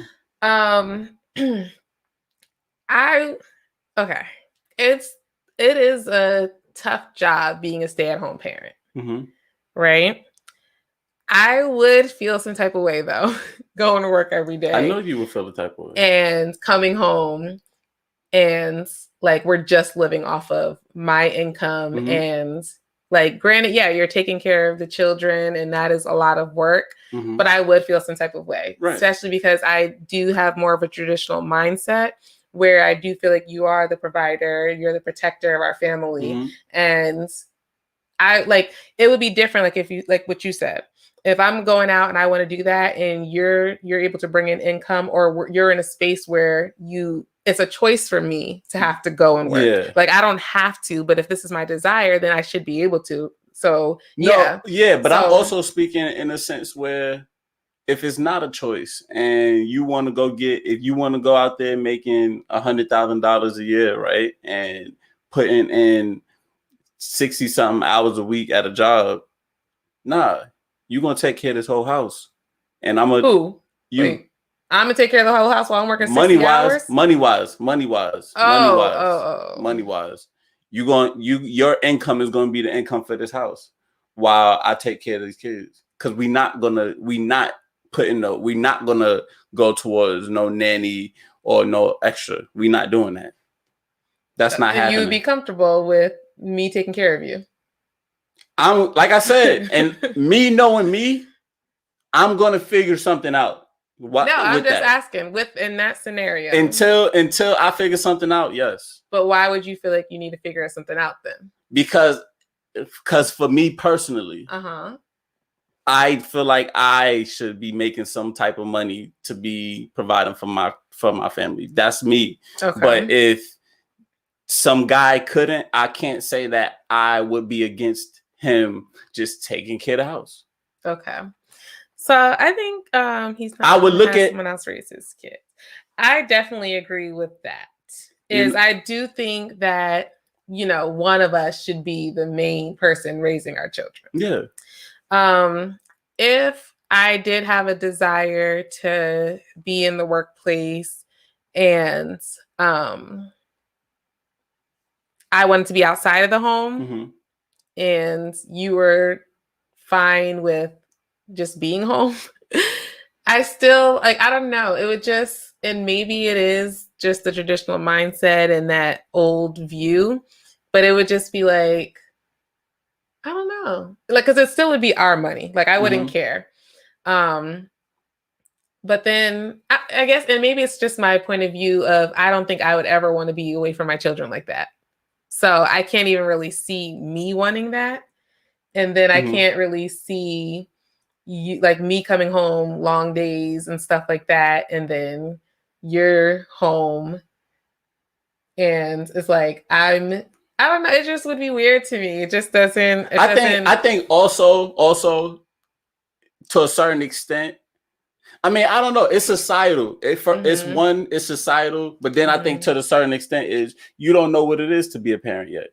You probably don't know how much work, I guess, it takes. And I know that in itself, like a lot of people that we've seen say working was easier than being a stay-at-home parent. Right. So it's not to even take from what you would be doing. It's just, I guess it is like just mentally that role reversal. And it's just like, as a protector, it's like if I'm out here slaving, but then again, it's a choice. That's what I'm saying. So it's all choice. It's based off of what you and your relationship want. Right. For me, I've always said, like, when I have children, I want to be able to be there with my children. Right. And actually, I want us both to be able to be there with our children. Mhm. I want us both to be in a financial position to where we both can be stay at home if we wanted. Like, we're bringing in an income. Yeah. But we don't have to leave our home. We can be there for every child Exactly. game and practice. We can see their first steps. Like, I want us, but it's not just about me. It's about us being there for our children. And I want us both to be there for the big moments of our, our children, not one of us having to be at the job because, No, and that's the goal. By the end of this year, that's the goal. Is like for us to be able to, or for me to be able to provide from right here. Like, right. I don't want to have to be able to leave from anywhere. Yeah, actually. well, from anywhere that I'm at. Yes. Like, I could do it. I should be able to do this anywhere that I'm at. But I want to, like, I guess this is why I'm kind of in with it. If I do what I do from right here, and I don't plan on working 40 hours a week all my life, I'm gonna be a stay-at-home dad. Yeah. No, that's what I'm saying. But you're still you're still. Yeah, I'm still providing, but that's what I'm just saying. If I'm home, I'm still a stay-at-home dad. Yeah, that's true. People that work from home, there were before this pandemic, right? There were guys that worked from home, and they took care of whatever was going on in the house while they woman still left to go to work. Yeah, that doesn't seem, I don't know. To me, it's just like, and I'm not a man, but it's like to watch your wife, your spouse go out day to day working, and you're just, and I guess maybe it's also the mindset of like just being in the house. Because like we said, and we know, it's a lot of work to be a stay-at-home parent. So you're doing more than that, but it's just like, it's just, yeah. And it really just comes down to that choice. If the woman loves what she's doing, if she loves what she's doing and she really wants to be outside of the house and that's what works for that relationship, it makes sense. And also, like, a goal would be to live off of one income, even if you both are working, to live off of one income so that you can be saving and building wealth with the other income. So that's what I think people be doing. That's why I think two people be working sometime and all of this. So, that's just how it go. Dayton says, I could never, ever be a stay-at-home dad. No, ma'am. No, sir. Because unless I couldn't do it either, Damien. Wait, you talk about stay-at-home dad. I tried last 2 months. Uncle Chris says he could never be a stay-at-home dad. No way, no how. Hey, Uncle Chris. After a few days off, he's ready to go back to work. He's had enough. Poor Uncle Chris. And that's the thing too. It's like and it's interesting. Cousin Let said she couldn't be the stay-at-home mom. She tried for 2 months. And if you wouldn't mind sharing why, Cousin Let, did you feel like you had, you couldn't do it? But I've heard that like some people say that even for a woman or for a man, they just can't do the stay-at-home thing. Yeah, and see, that's, I guess, Cousin Let would be a female saying she couldn't do it. And I mean, I don't know. It's like way behind on the YouTube. Oh God, well, maybe some it's chats. Still, yeah. Yeah, but see, and that's my thing is like, I don't think I could be the stay-at-home dad that never did anything. You understand what I'm saying? Like, I think it would get to the point where it's like, if you came home at 8:00 at night, I might have a job that's just gonna be a night job. I can't, like, I can't sit in this house all. Well, you're not supposed to sit in the house all day with children anyway. Well, that's not the same. It's not the same as. It's not the same as. I guess achieving something, working for something. I don't know how to. That's what I was like. I don't even know why you because you're goal driven. Yeah, you like to accomplish different goals. So I can't see you just. Like, granted, with your children, I think you don't have a lot of goals you can accomplish, but you also like to like a part of it. You just like different goals that get to a certain end with a job. Right. And see, my thing, like, okay, and I'm very creative. So off the top of my head, right? if I'm gonna be a stay-at-home dad, my kids gonna be models. You get what I'm saying? Like for real, like models or actors or some type of something. something. You get what I'm saying? Because I'm gonna be having all these little ideas of just to do whatever, and I feel like, you know, or get little things sponsored or for ads or something. You get what I'm saying? Because it just makes money, and I would do the marketing work and things like, you know, I have to do something. Yeah, you would never fully. That wouldn't be your full job title, Right? Stay-at-home dad. Right, like you said, just things. I have to be some. There has to be an outside goal, not just sitting here taking care of my children. Yes. All right. Cousin Let said, I have always had a hustle or job since I was 13 and always busy. Being in the house was making me depressed. Can understand that. Chi-Chi says, I hear you, Letty. I really, really enjoy being in my house. Having to go out and be busy outside drains me so much out of me. I'd rather just work in my house.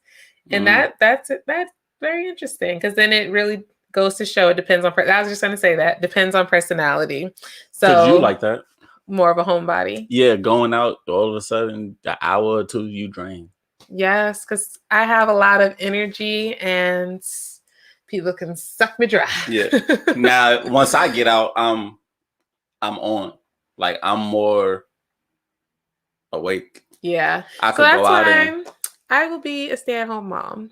And I still actually, and that's the thing too, because as a stay-at-home parent, it doesn't mean that you're not necessarily working. Right? No. That's what I'm trying to say. That's every stay-at-home parent is not bringing in the income. Right. Because there's a lot of stay-at-home moms who have like side hustles, and they may either sell things on Amazon or, you know, bake, or they just have different things that they do. So I feel like I also want, like, I guess for Saquon and I both, this thing is so delayed. I'm not seeing the stream. No, he's like at the point that they were before. All his Dave old might ones need to coming in. You got his text? Tell him to refresh. I don't have his text. Or go on Facebook. But yeah, I feel like we both want freedom. Like, we both want the ability to travel, move, do what we want to do when we want to do it, and not be tied to a job, like where you have to be there and you have to be in somebody's office. Yeah. So I think like when we say stay at home, it's not saying that we're not working, but it's just a different, I guess, stay at home. But I guess everybody says they would be fine with their husbands doing it. This pandemic definitely changed things. I'm a homebody now, laugh aloud. I have projects for days with those extra 3 hours from not commuting. I think this pandemic changed things for a lot of people, and I think soon, unfortunately, it's going to be a lot of virtual reality going on, and a lot of people are going to be in their house virtually elsewhere, but in their house. Yeah, and so then back to Booby and Sylvester. I think your situation is different though, Booby, because you'd be in a position where you don't really have to go outside of the house. Like it'll be choice for you.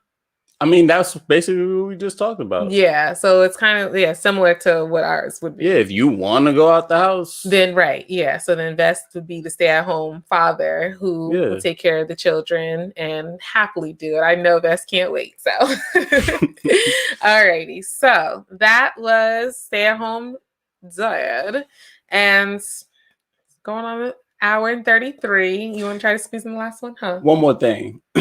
I think the male might be okay with being a stay-at-home dad, depending on his mindset.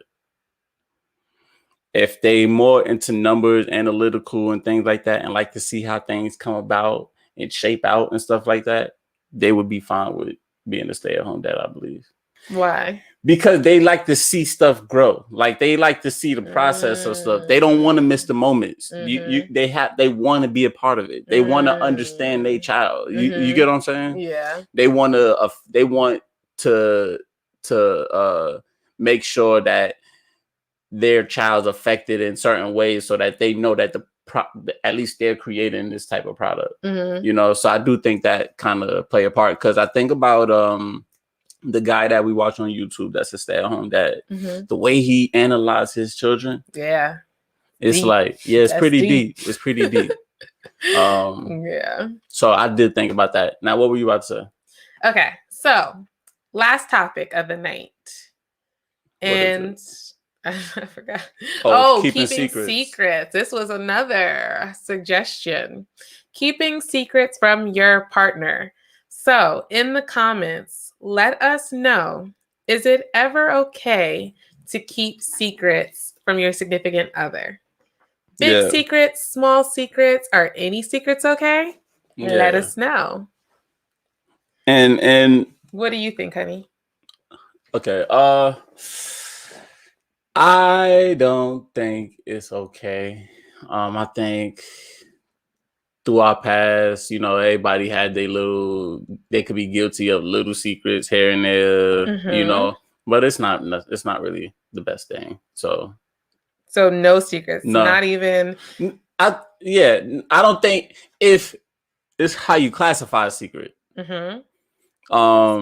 If it's something that you feel like you can't bring to me, that's a secret. And maybe it's not the best thing to have. Secrets can be formed for different reasons. Okay, Dame is. I'm gonna write in here for Dame to refresh his thing. Go ahead. But yeah, people form secrets for different reasons. I think, based off a conversation we was having earlier.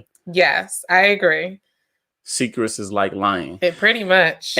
Yeah, a secret is like lying, but like I said, they can be formed for different reasons. So, you can have a secret because someone doesn't even like the subject of whatever the topic it is. You get what I'm saying? So, therefore, something that you would probably feel comfortable to tell them about, now it's a secret. Now you're not going to tell them because they don't like this. Yeah. So not telling them about something that they don't like anyway, I don't think it's lying. Oh, no, it's still a lie. Because just because you're afraid to tell them doesn't mean that it's not a secret and that you didn't withhold the truth. But it's only a lie if you ask me about it and I omitting the truth is still a lie. And because just like you said, if you would have told me, naturally you would have just told me it, but you're not because you're afraid of my reaction or you don't want to be to talk down about it, then you're keeping it to yourself. You typically would tell me, but you're not because you're afraid of the reaction. That's omitting the truth. So it's not a lie though. It's omitting the truth. So it's pretty much a lie.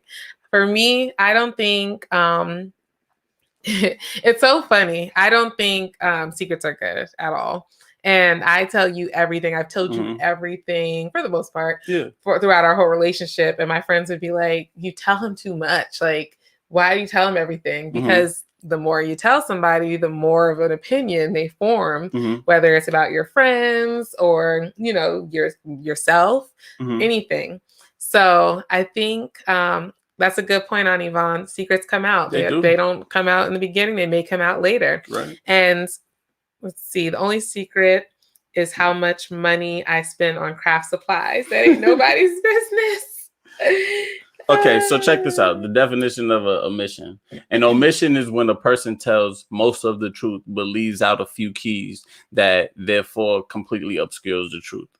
So that's what I'm saying. I think it has to be like we was talking about this and they didn't add in that part. Yeah, like I'm asking you. But okay, maybe it's not a lie, but you're still keeping a secret. It's still a secret because you're not going to tell me, and you typically would. No, it's a secret, but it's not a lie. Okay. I do believe that it's a secret. Technically, but like sometimes honey will go out and about and then come home with a drink that he didn't have prior before, like nice juice, and he knows I may have wanted one. See, and that's what I'm saying. I'm like, yo, where'd you get this? So see, she look at that like a secret. And not really a secret. I look at it more like like you were being sneaky. Yeah, see, you think I'm being sneaky. Didn't want to get me one. That's all. And it's not that. If I went in the store sometime, if I like just drop in the gas station or something like that, I don't think like. But you should think about me. That's all I'm saying. But when you moving, you just No, going to get gas or something like through that. Your mind 24/7. Or if I needed to get cash back for something or something like that, I'm just getting one thing. I'm not trying to, And I'm like, oh, this will probably be something good to spend my money on for cash back. Well, you know who's not on his mind? Hey, Mom. What's up, Mom? He said, I'm with you, bro. It's not a lie. lie. It's not a lie. And Dame, thanks, Dame. I'm sorry, bro. I'm going with the doctor on this one. My grandmother always said a half-truth is a whole lie. No, I like that, Grandma. A half-truth. A half-truth meaning that the subject has to come up. Oh, no, I lost him. He said, sneaky on a juice. Nah, I'm back on Rosa. And we're going to post on Yvonne's workshop, Mom. But yeah, no, I'm just saying, when I go places, I always call my honey and I'm like, hey, hun, I'm here. Yeah, that's like a restaurant or something like that. No, even look if at I it like go this. to anywhere. If you went in the gas station, right? Mm-hmm. You don't call me and say, hey, babe, I'm in the gas station. You want me to grab something? Because I'm not getting anything for myself either. But you're not open. You're not letting me know, hey, you just available to get me something in the gas station. That's not the point. The point is, if you're going to purchase something for yourself, okay, and only if you're on your way home too. So if you're going to purchase something for yourself, no, okay, see, that's different. That's different. Yeah, but then sometimes, okay. Anyway, guys, I'm not going to be petty because most of the stuff that you find, it's not on your way home. It's not on my way home.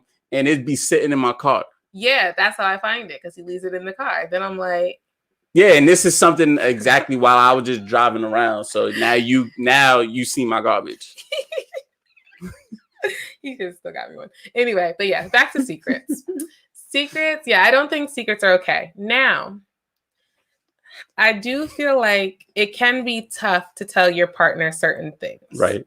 Because if you hear your partner always criticize a certain subject, or you feel like your partner is going to judge you for doing something when you're trying to be honest and you're being vulnerable with them, it would make it hard for you to divulge that information. Correct.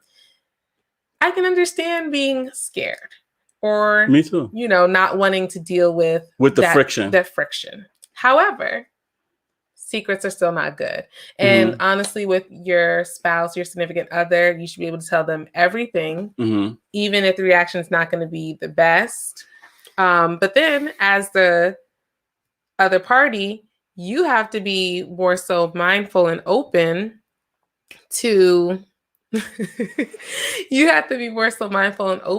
how you're making your spouse feel.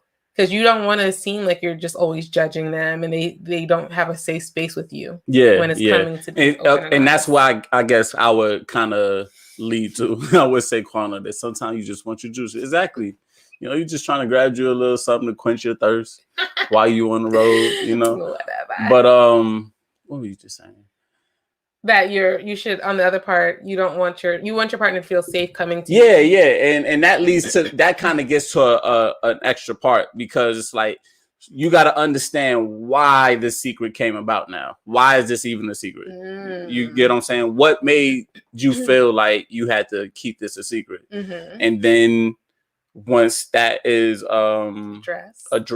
once that's addressed and that reason is revealed, you have to go down. You would go down the line like you would with a patient. You get what I'm saying?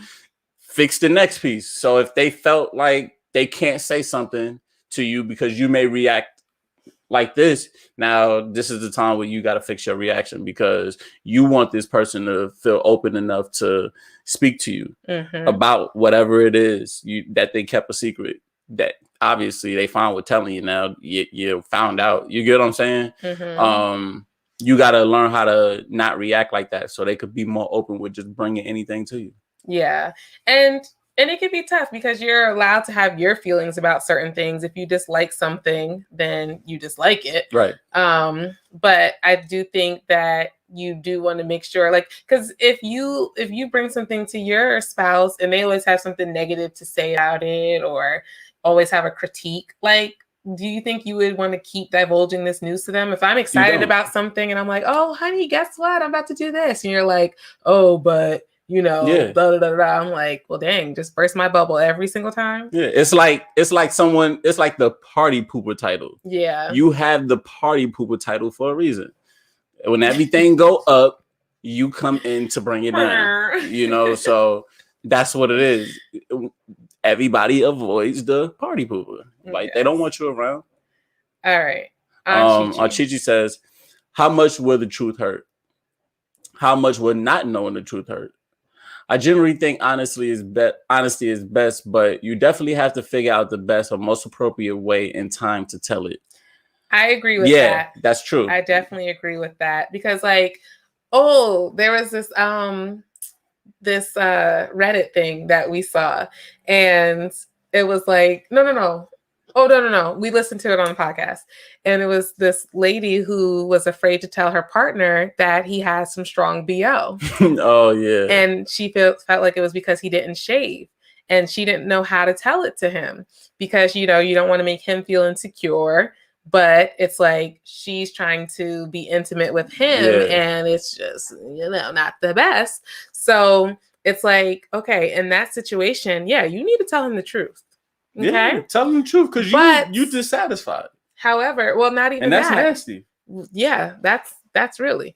But it's like you have to say it in a way to where it's not going to make him just feel, you know, insecure. Like you attacking him. Like he don't want to feel like that because. Dang, y'all coming for me. Mom, it's okay to get you a snack in peace. Laugh aloud. I stay finding candy wrappers in wifey car. To be able to be getting them sneaky snacks. See, Mom? Oh, no. Sneaky snacks.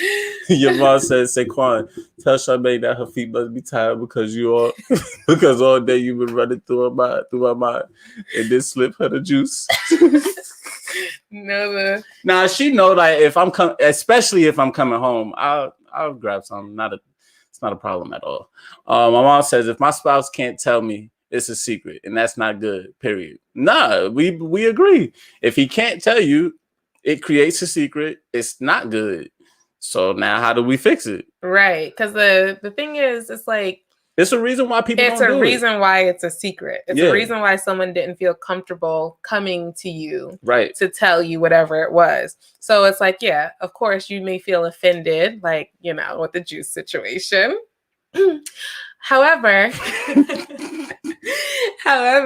it's like, and I'm just kidding with that. It's not a secret. I know. But then it's however, it's like, okay, I may feel offended, but let me take a step back and be like, okay, well, why did this person not feel comfortable coming to me about this situation? Right. And then work through that.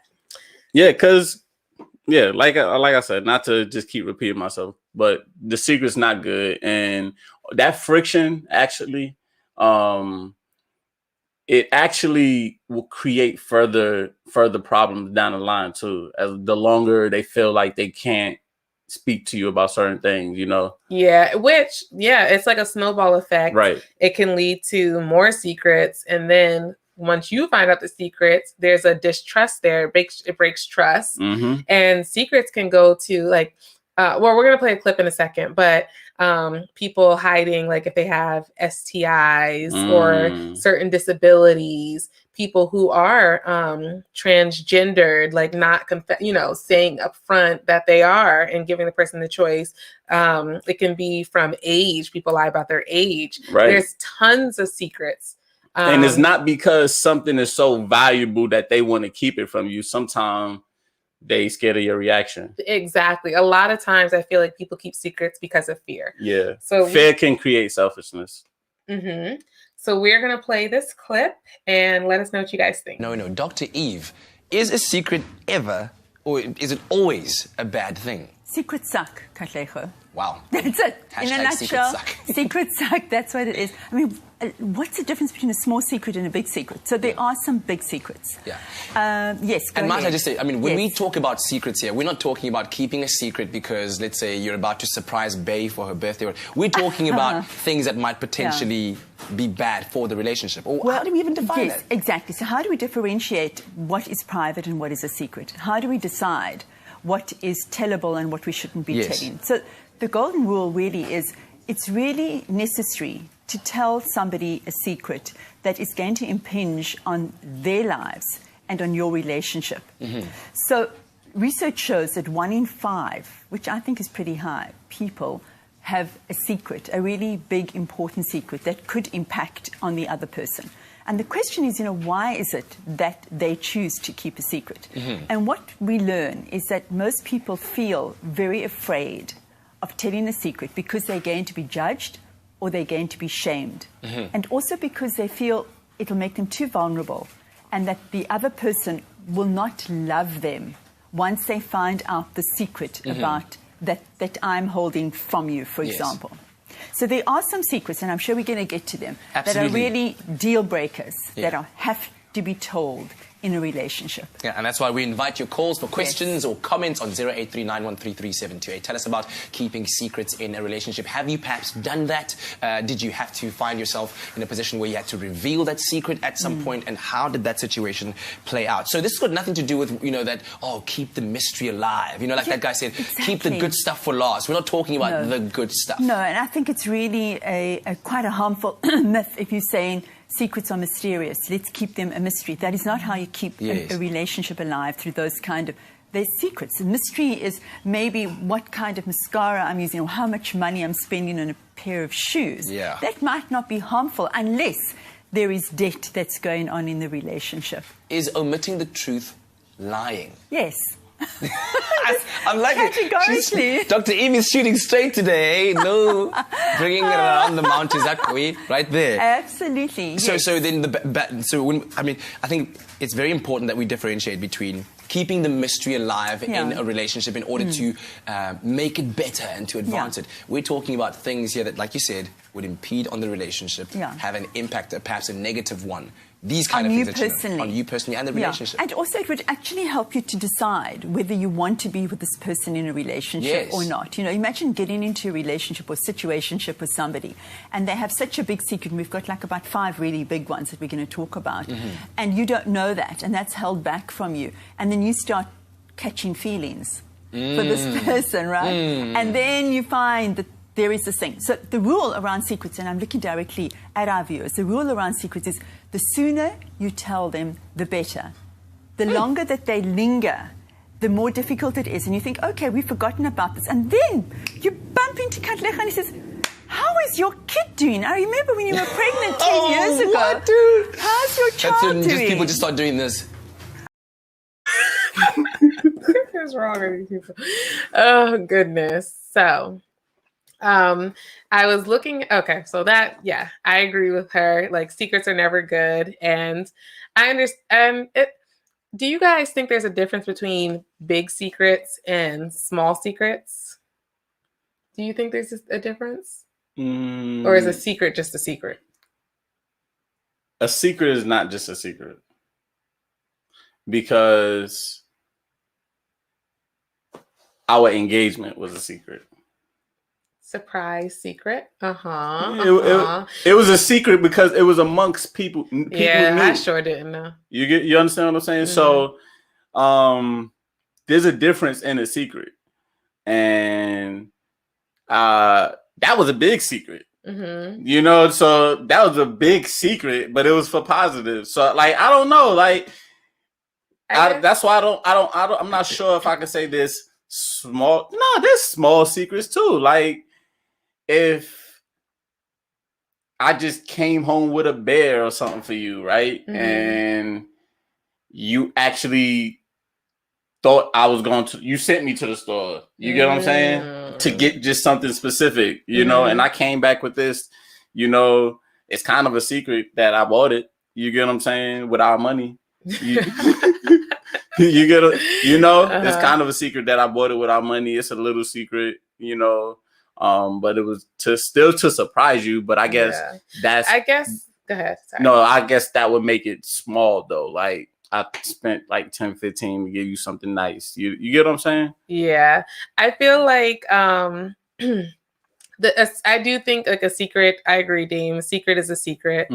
That's how you know. Conviction never lie. I do think a secret is a secret. Mm-hmm. I think some secrets are bad and then some secrets may be good. So like a surprise, doing a surprise party for your spouse, or surprising them with a gift, doing something nice for them. It's going to affect your partner in a positive way. So that's a good secret. Then there's negative secrets where like if you have a gambling problem or, you know, like you're spending a whole bunch of money, like if you have some type of issue that's going to affect us negatively, then there's a bad secret. I was reading this post in one of my Facebook groups, and there was this lady, she was saying how, you know, she's, you know, months ago, or years ago, her husband said that, you know, his job was laying people off and either he could quit or he'd have to get a salary decrease. And so she was working like 60 hours a week, trying to make ends meet for them and their children. They were pretty much living off of her income.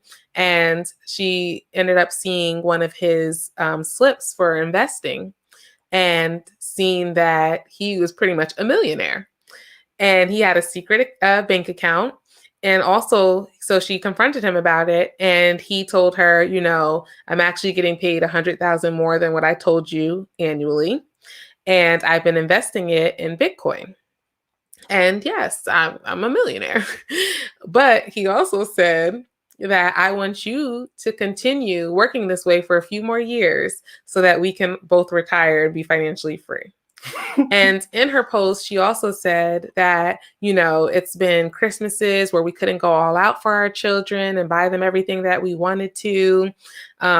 She was like, I'm just so frustrated. I don't know if I should leave or stay. And a lot of the comments were saying, you know, that's financial abuse and you should divorce him and take half. You know, like you shouldn't trust him. Like if he's keeping that big of a secret, what else is he keeping from you? And I understood what they were saying, because that's a huge secret. But it also made me think on like the why again. Like, why would someone keep that huge of a secret from you? They didn't leave, you know, he didn't leave her. He's building wealth.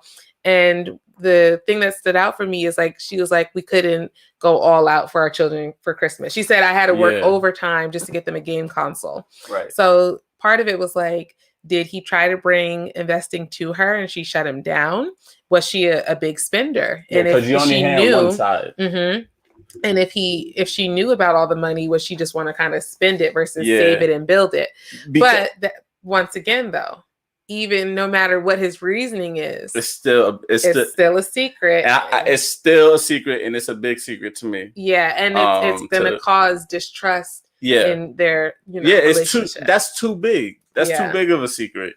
I do think though, the way she's saying, oh, to make ends meet and stuff like that, there's no way in the world he had all that money over there and was not going to make sure that they was okay. I don't know. She was busting her butt. And then he told her, I said that. He told her he wanted her to keep working that way. Because I think he has some type of theory to how they're going to be financially free because he investing. Right. He an investor. And that's why I think that. Now, her on the other end, if she feel like she busting her butt to go all out, that's a problem. But part of it's to go all out, but then also that she said to make ends meet just for food on the table, making sure the kids have what they need. She said that to that extent? Yeah. Food on the table. Yes. She said food on the table. or you just adding this. She said to make ends meet, which means food on the table as well. Nah, because everybody don't look at make ends meet like that. Well, she said to buy them clothes and stuff. She did say that. So either way, you do have to look at it from both sides. However, even in that situation, that is a huge secret. It's going to cause, a lot of distrust. I don't really think it's going to be truly hard to rebuild after that. And no matter the reasoning why he didn't want her to know, he should have been able to tell her, and they should have been able to work together to make that situation work. That's true. Thinking about it, just reading that. Damien said, I just witnessed a man fake his own death so he wouldn't have to come home to his, and the neighborhood believed it and threw him a memorial. Stop it. That's crazy. Now, that's out of hand. That's like he couldn't have been happy. Obviously, there's no way he was happy. Yeah. But that's why I feel like you know, even if your partner going to jail keeps too. a secret, yeah, he's going to jail. He couldn't even last for a year. Yeah. Even if your partner keeps a secret, depending on what the secret is and how big it is, it's like, yeah, okay, you can feel hurt and feel upset, but then it's like we have to figure out why the secret is happening. Right. And because, you know, the goal should be to tell you everything and for you to tell me everything and feel comfortable doing it, knowing that you're not going to judge me or shame me or make me feel belittled or anything. What, you know, because we all have, we all have things that we may not be proud of or just different situations. Yeah, pretty much. And you also got to be aware that you might not be the person that people want to talk to all the time. Or bring stuff to you. But or it's why different when it's your spouse. Like it's but it's not different. It's not different because I could say the past me. Nah, you know, and depending on how upset I am or whatever, it's like, why would you want to say something if I'm gonna react on 10? Yeah. You get what I'm saying? I agree. But I still did. What? Said stuff? Yeah, but it would create a secret though. Because like Aunt Chichi said, you trying to time it and doctor it a certain type of way, trying to give it to me. You understand what I'm saying? That's a good point. Like it shouldn't take that much work to come to you and just tell you something. Right. Like you should be part of my safe space where I can come and divulge anything to you and vice versa. Right. And there's nothing wrong with that. And mommy, we guilty of it. I think we do that. Like that's just in our household. Like we was loud, so that's part of like I think that's just like part of the extra reaction is like we might be loud and like you know like sometimes you exaggerate the emotion like how if I'm coming close to a car like you act like you about to die, you know. Some people hear news or something and they act like they never heard nothing, something before. Like they react like they about to break up with somebody or whatever the case may be. And it's not that serious sometimes. Yeah. Like I'm about to die. You do. Sometimes we are. Nah. Thank God. I'll be good. I'll be watching the street and everything. She's like, oh, slow down. Break. You didn't see that? And then he runs over sidewalks. That was one time. I don't even know what happened that day. I didn't overreact. That's what happened. That day you didn't react. Exactly. And then we went over sidewalk. Yeah, all the other times you're right. Safe. I'm going straight. Not turning no nothing. No. Watch, hold on. Aunt Chichi said, is there ever a place in the relationship? It's funny to me. Is there ever a place in any relationship for keeping secrets as a way to keeping from hurting the other person, even in friendship? That's a good one. So, is there ever a place? I don't think because I think that the truth should be said. So for me, I lose friends from stuff like that. So I have this belief. How do I say this? All right, so pretty much me, I'm gonna keep it real with you 100%. That's just it. So people know that they could talk to me when it's time to keep it real 100%. But also that takes away from people wanting to be friendly with me. Well, it's like no one wants to come to you. Yeah, you're gonna be the Debbie Downer yourself. Sometimes you're the party pooper. Yeah, because you're gonna say whatever in your mind is the truth, and some people also don't want to deal with their own truth. Right. So it's like I'm not dealing with him. He's like negative. Not it's not that you're negative, but to them it's like, well, when I come over here, I have to deal with things that are uncomfortable and that I know that I need to work on, but I don't want to hear it from my friends. Meanwhile, they're doing the negative. It's just that for me personally, it's like in my situation is it's coming from immature young men to being older. I'm not into the same things anymore. So when you got people doing certain things or saying certain things to me as if I'm not supposed to respond a certain type of way. Like, and this is not anybody specific, but if one of my friends was going to talk to me about doing something with someone else while they married, it's hard for me to kind of like sit in that conversation and just condone it. Yeah, right. Right. And I'm also not the type to just walk away from the situation and just be like, oh, let him go do that. I mean, I know this person's gonna do what he want to do anyway, so I speak up. So sometimes it kind of is hard with that one as far as finding the place in relationships and front. Yeah, you should do it, and it comes down to the person's maturity, whether or not they're gonna let that place stay inside the relationship. Oh, that's a good one. Yeah.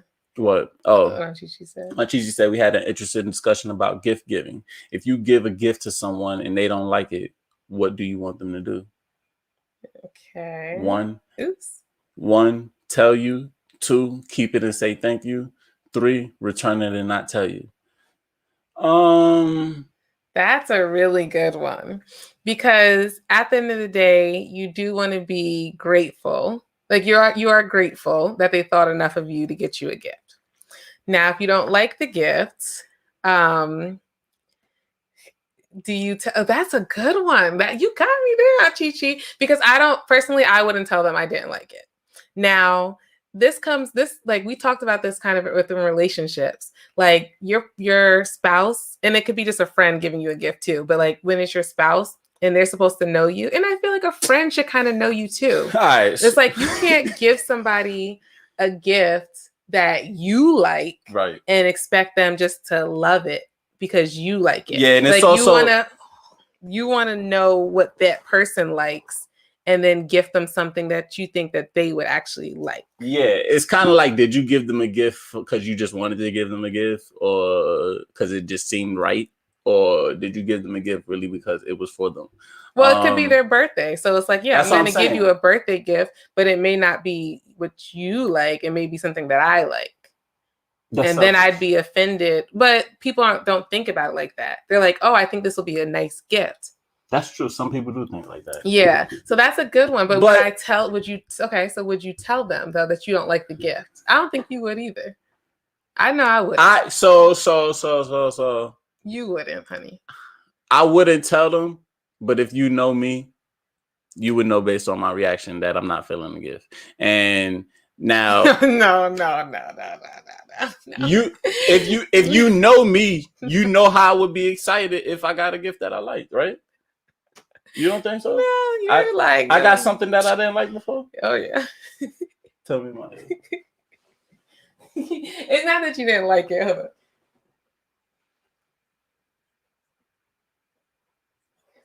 And it's not like we don't like them, but it's just like, okay.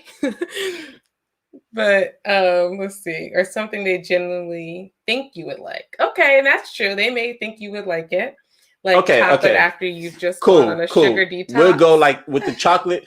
For chocolate after I went on the sugar detox, I would say, oh, thank you. I wish I could eat this though. But I can't. I'm not really. Yeah, that one's easy. Yeah, that's easy. I'm like, yeah. Girl, I just did this detox. I can't have sugar. You trying to throw me off? Like, right, you could throw a joke in there or something like that. Yeah, that one would be easy. Yeah, now, but I'm not. But you can't take it back. You can't give it back though. Oh, I'm not gonna. I would give it to someone else. Yeah, I would keep it. And I'd be like, maybe I'll eat this sometime other time, but I'm gonna give it to somebody I wouldn't even say that. I was like, girl, I can't eat this, and then I would give it to like you, our children, someone else to eat, and I wouldn't even tell the person that I did that. Yeah, that's what I'm saying. I'm just, I'm still gonna say thank you, let them know. I'm not gonna eat it, but yeah, because actually a patient did. Oh yeah, that happened to me.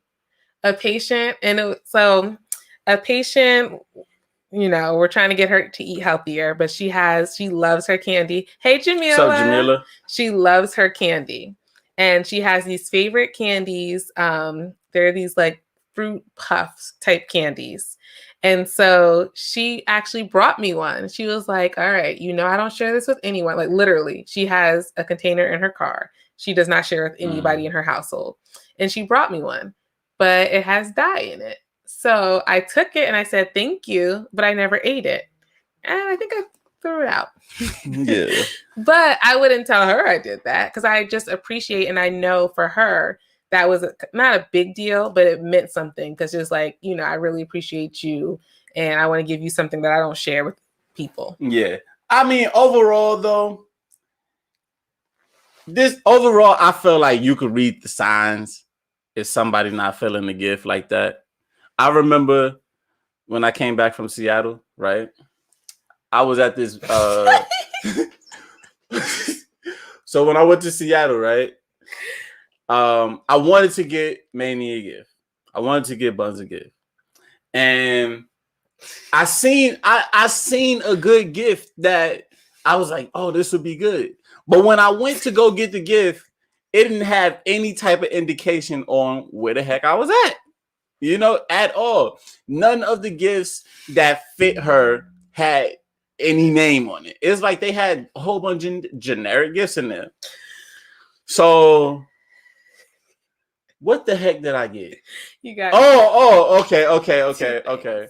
So I got her a keychain that it was like some little puffy heart or something. No. Yeah, I got that one. Yeah, I got you 3 actually.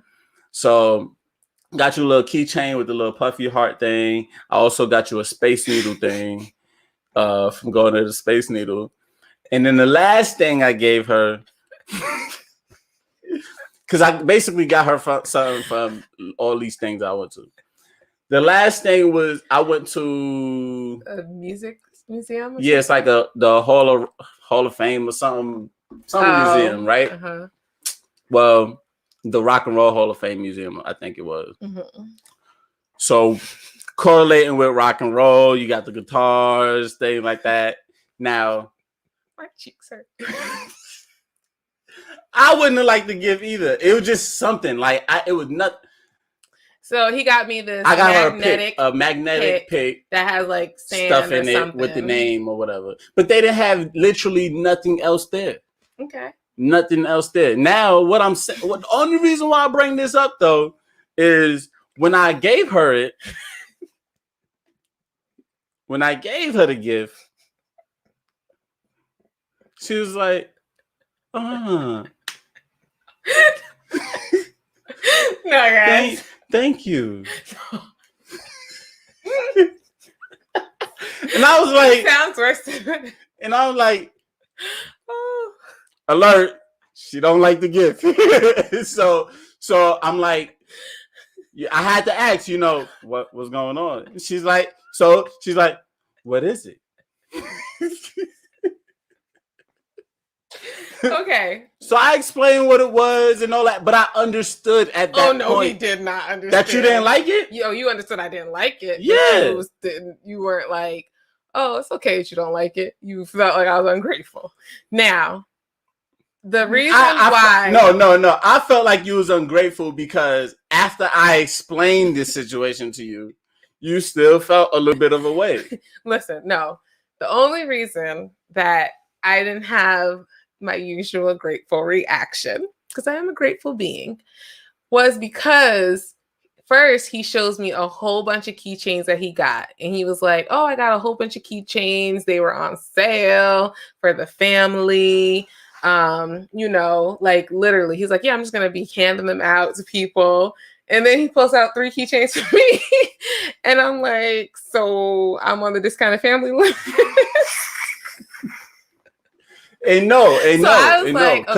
Because yours came from specific places. But I didn't think that at first. So I'm like, so you just got mine with the rest of the folk and didn't think to get me anything specific to me. So that's why, I mean, in hindsight, I still could have been grateful. And I was. And I wear the keychain on my key. So, even though in the moment I wasn't jumping for joy, I was still appreciative. And I didn't tell him that I didn't like it either. No, she didn't. But that's what I'm saying. Emotions on my sleeve. Like I said, if you know the person, you know if they don't like the gift. Yeah. But I think some secrets. Okay. So now I do think some secrets aren't harmful. Mm-hmm. Now, with the gift giving thing though, if like let's say, okay, you don't tell that person you don't like the gift, and then they continue to give you those type of gifts. Nah, yeah, that's And what, then it's like something's okay, wrong. No, it's not. Something's wrong because you weren't honest, so you can't blame them. But then I'm gonna have to be like, okay, hey, Annabelle. So you know how you keep getting me these let's say these ugly sweaters that you thought I'd like? Oh, maybe not ugly. These sweaters that you think I like, they're not really my zhush. Then I mean, at that point, if she really keep giving you them like consecutively, you're technically a liar. Well, yeah, and some people are because they don't want to hurt people's feelings. Right. So they just act excited like, oh, I love this. Yeah, and People you deserve a like Grammy that. because if your reaction is just that on point to where they're gonna keep bringing you the same gift, that's crazy. It could be like they think, yeah, I don't know. But anyway, thank you guys. Oh, really quick before we go.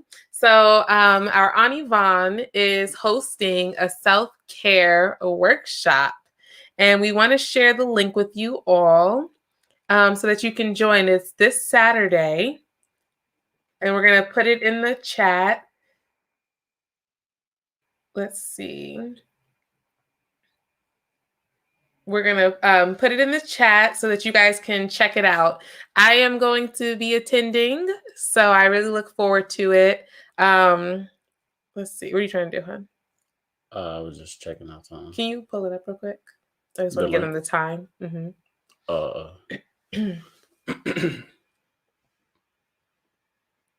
Okay, so yes, self-care workshop. It's going to be Saturday, March 20th from 6 p.m. to 7:30 p.m. Eastern Standard Time. Correct me if I'm wrong, Aunt Yvonne, but I believe it's Eastern Standard Time. Eastern Daylight Time. What? That's what it is right now. Oh, they changed it from EST to EDT? Mm-hmm. Oh, I didn't know that. Fun fact of the day, guys, for me. And she's going to be going over a 5-step guide to develop a set of healthy coping skills that can help you deal with stress and strengthening your self-care routine. So I'm all about self-care, and I think it's super important, especially during this time with the pandemic, just making sure that we're taking care of ourselves and we have self-coping mechanisms. Unfortunately, right now, everybody being indoors, people losing their jobs, people are homeless. There's the depression rates are increasing, domestic violence is increasing, as well as child abuse is increasing. So some of these self-coping techniques can help you deal with, whatever emotions and feelings that you're going through so that you don't, hopefully have to go down that path. Yeah. So I would say check it out, and I will be there. And we also have it going at the bottom. You guys can see. Alrighty. Let's see. Good night, guys. Thank you all for joining us. Oh, it was wonderful. So many great topics. So much great insight. And thank you guys for adding your inputs and making us think about certain things. Right. We love it as usual. Love you all. And until next week. Deuces, people. Oh, wait. Since we got a little bit more people in here, what did y'all think about the time change? Oh, do you guys prefer, especially East Coasters, do you guys prefer us starting at 8 p.m. Eastern Daylight Time? Or do you want us to keep our regular time, which would be 8:30 for you guys? Right. Yes, please let us know really quick in the comments. We love you all. Man, everybody just ready to get off, huh? They was rocking with us for 2 hours. 2 hours. It was a long time tonight. Yeah, so we appreciate it. Yeah, we basically had 4 topics today. Yeah. Because Kirk took up some time. Earlier time is better. Okay. All right, then. So we probably just stick to the earlier time then. Yes. All right, guys. Have a great night. Thank you. Deuces, people. Love y'all. Love you.